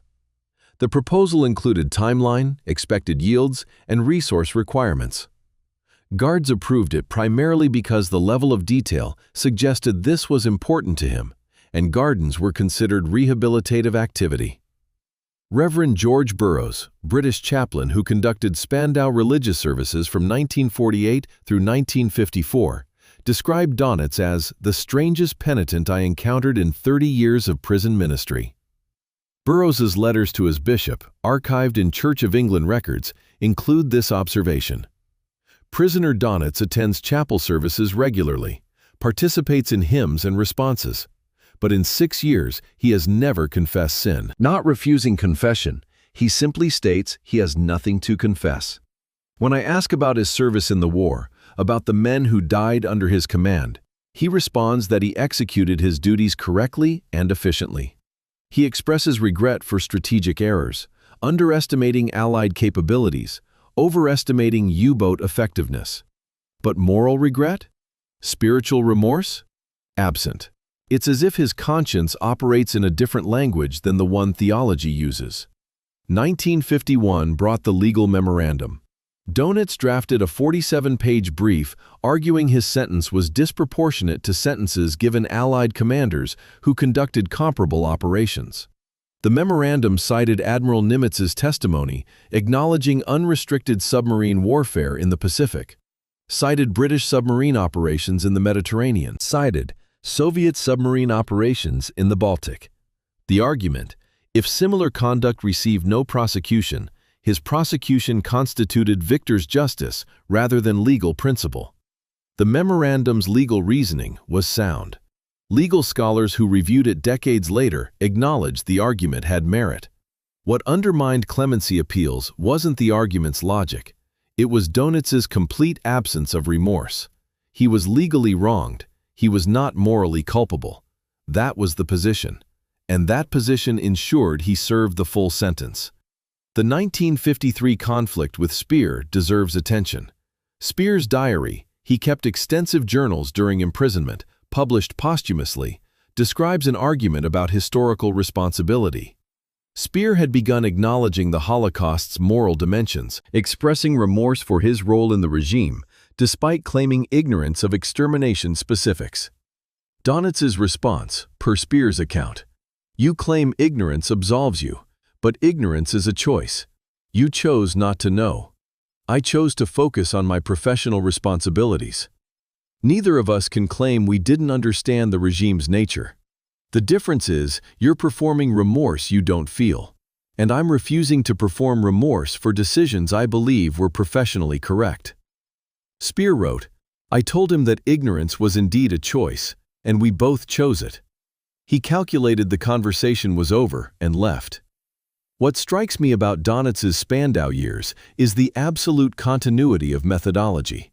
He approached imprisonment exactly as he approached naval command. Identify the objective, calculate the optimal approach, execute with precision, measure results. The objective was serving his sentence efficiently, maintaining health, occupying time productively, preserving mental discipline. The approach was systematic: physical exercise at precise times, garden cultivation according to calculated schedules, library organization following documented methodology. This wasn't rehabilitation. This wasn't reflection. This was the same engineering mindset applied to a different problem set. His garden produced 47 kilograms of vegetables in 1954. He calculated this as 37% yield efficiency improvement over 1953. Wrote to Ingeborg describing the optimization: improved composting technique, better seed spacing, optimal irrigation scheduling. The letter reads like a research report. No discussion of how he felt. No reflection on being imprisoned, just data, measurements, quantified improvement. Ingeborg saved every letter. After his death, historians reading them found not a single expression of emotional state beyond satisfaction with systematic achievement. Prison writings showed Dönitz continued studying naval warfare. He read new publications on submarine tactics, annotated them with tactical improvements to his own U-boat doctrine. His marginalia from a 1952 article on sonar technology.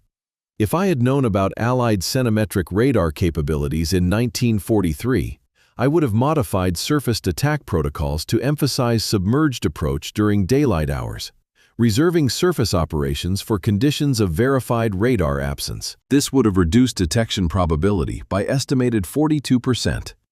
He was still calculating, still optimizing, still treating the war as a technical problem that could have been solved with better data. The 1st of October, 1956. Dönitz released from Spandau after serving full 10-year sentence. Exit interview with prison administration, required for all released prisoners. I have served my sentence in accordance with the tribunal's ruling. I maintain that my professional conduct during the war was correct according to military necessity and naval doctrine.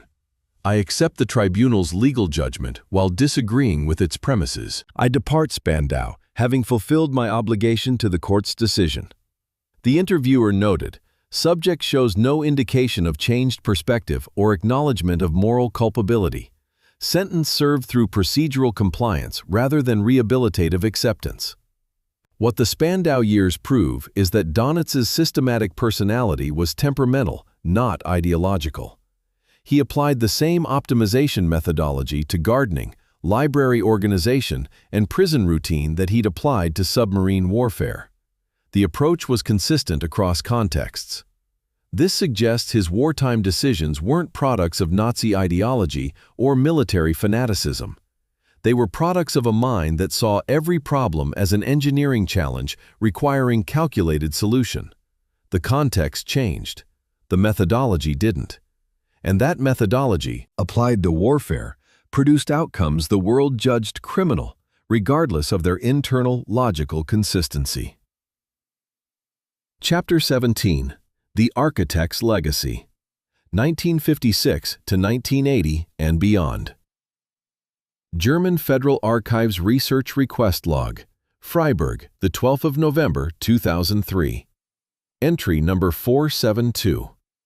Request: all documentation regarding Karl Dönitz for German Navy Vessel Naming Consideration Committee review. Researcher annotation: this is the 4th such request this calendar year.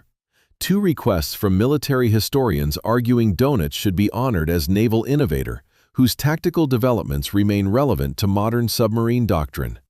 2 requests from veterans advocacy groups arguing Dönitz should be condemned as convicted war criminal, whose legacy is incompatible with democratic military service. Both sides cite identical primary sources. Both reach opposite conclusions. The Archive's institutional position: we provide documents without interpretation. But I wonder if that neutrality is itself a form of judgment. 1956 through 1975. Dönitz's post-release years in Omula, a small town near Hamburg.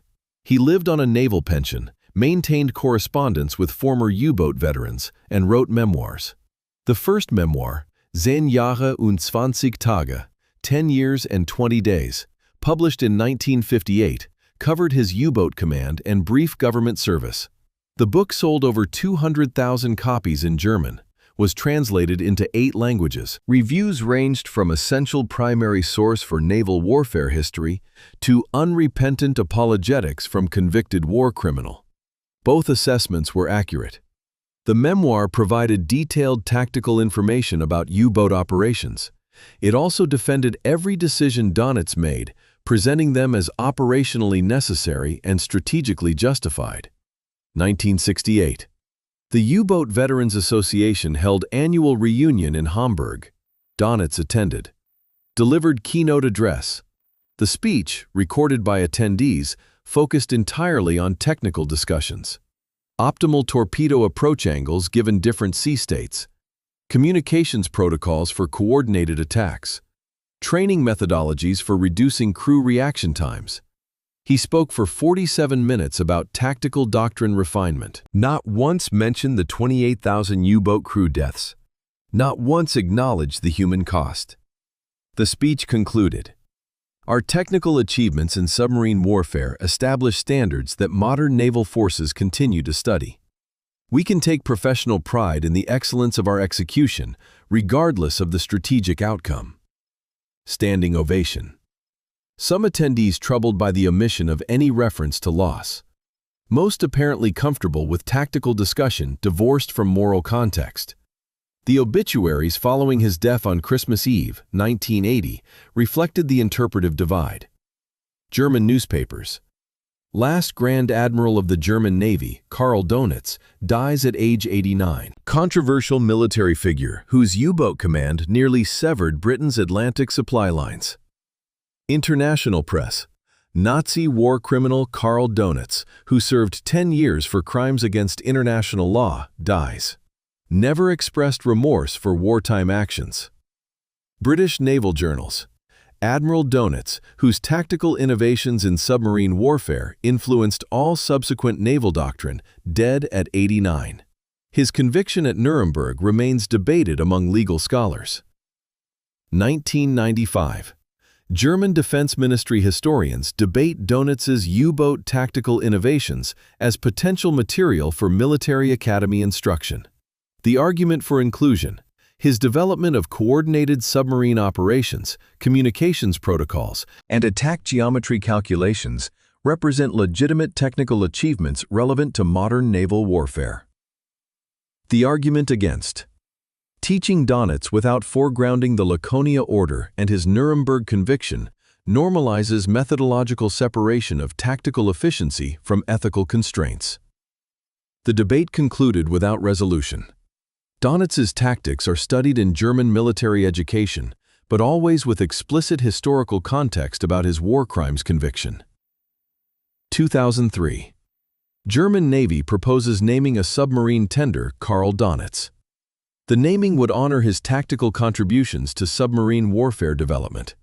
Public outcry forced proposal withdrawal within 10 days. Veterans groups, political organizations, and Jewish advocacy groups united in opposition. The Defense Ministry statement: while Admiral Dönitz's technical innovations in naval warfare are historically significant, his service to the Nazi regime and conviction for war crimes make him inappropriate for military vessel naming honors. The decision established precedent.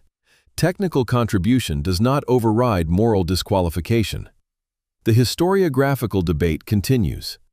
Historian Michael Selewski argues Dönitz's tactical methods should be studied as legitimate military innovation, separated from political context. His position? Warfare involves technical problem-solving, and Dönitz's solutions, coordinated attacks, communications optimization, geometric calculation of intercept probabilities, were innovations that transcended the regime he served. Counter-argument from scholars, including Jürgen Rohr. Studying tactics divorced from ethical context is precisely the pathology that enabled Dönitz's career. You cannot separate the methodology from its application.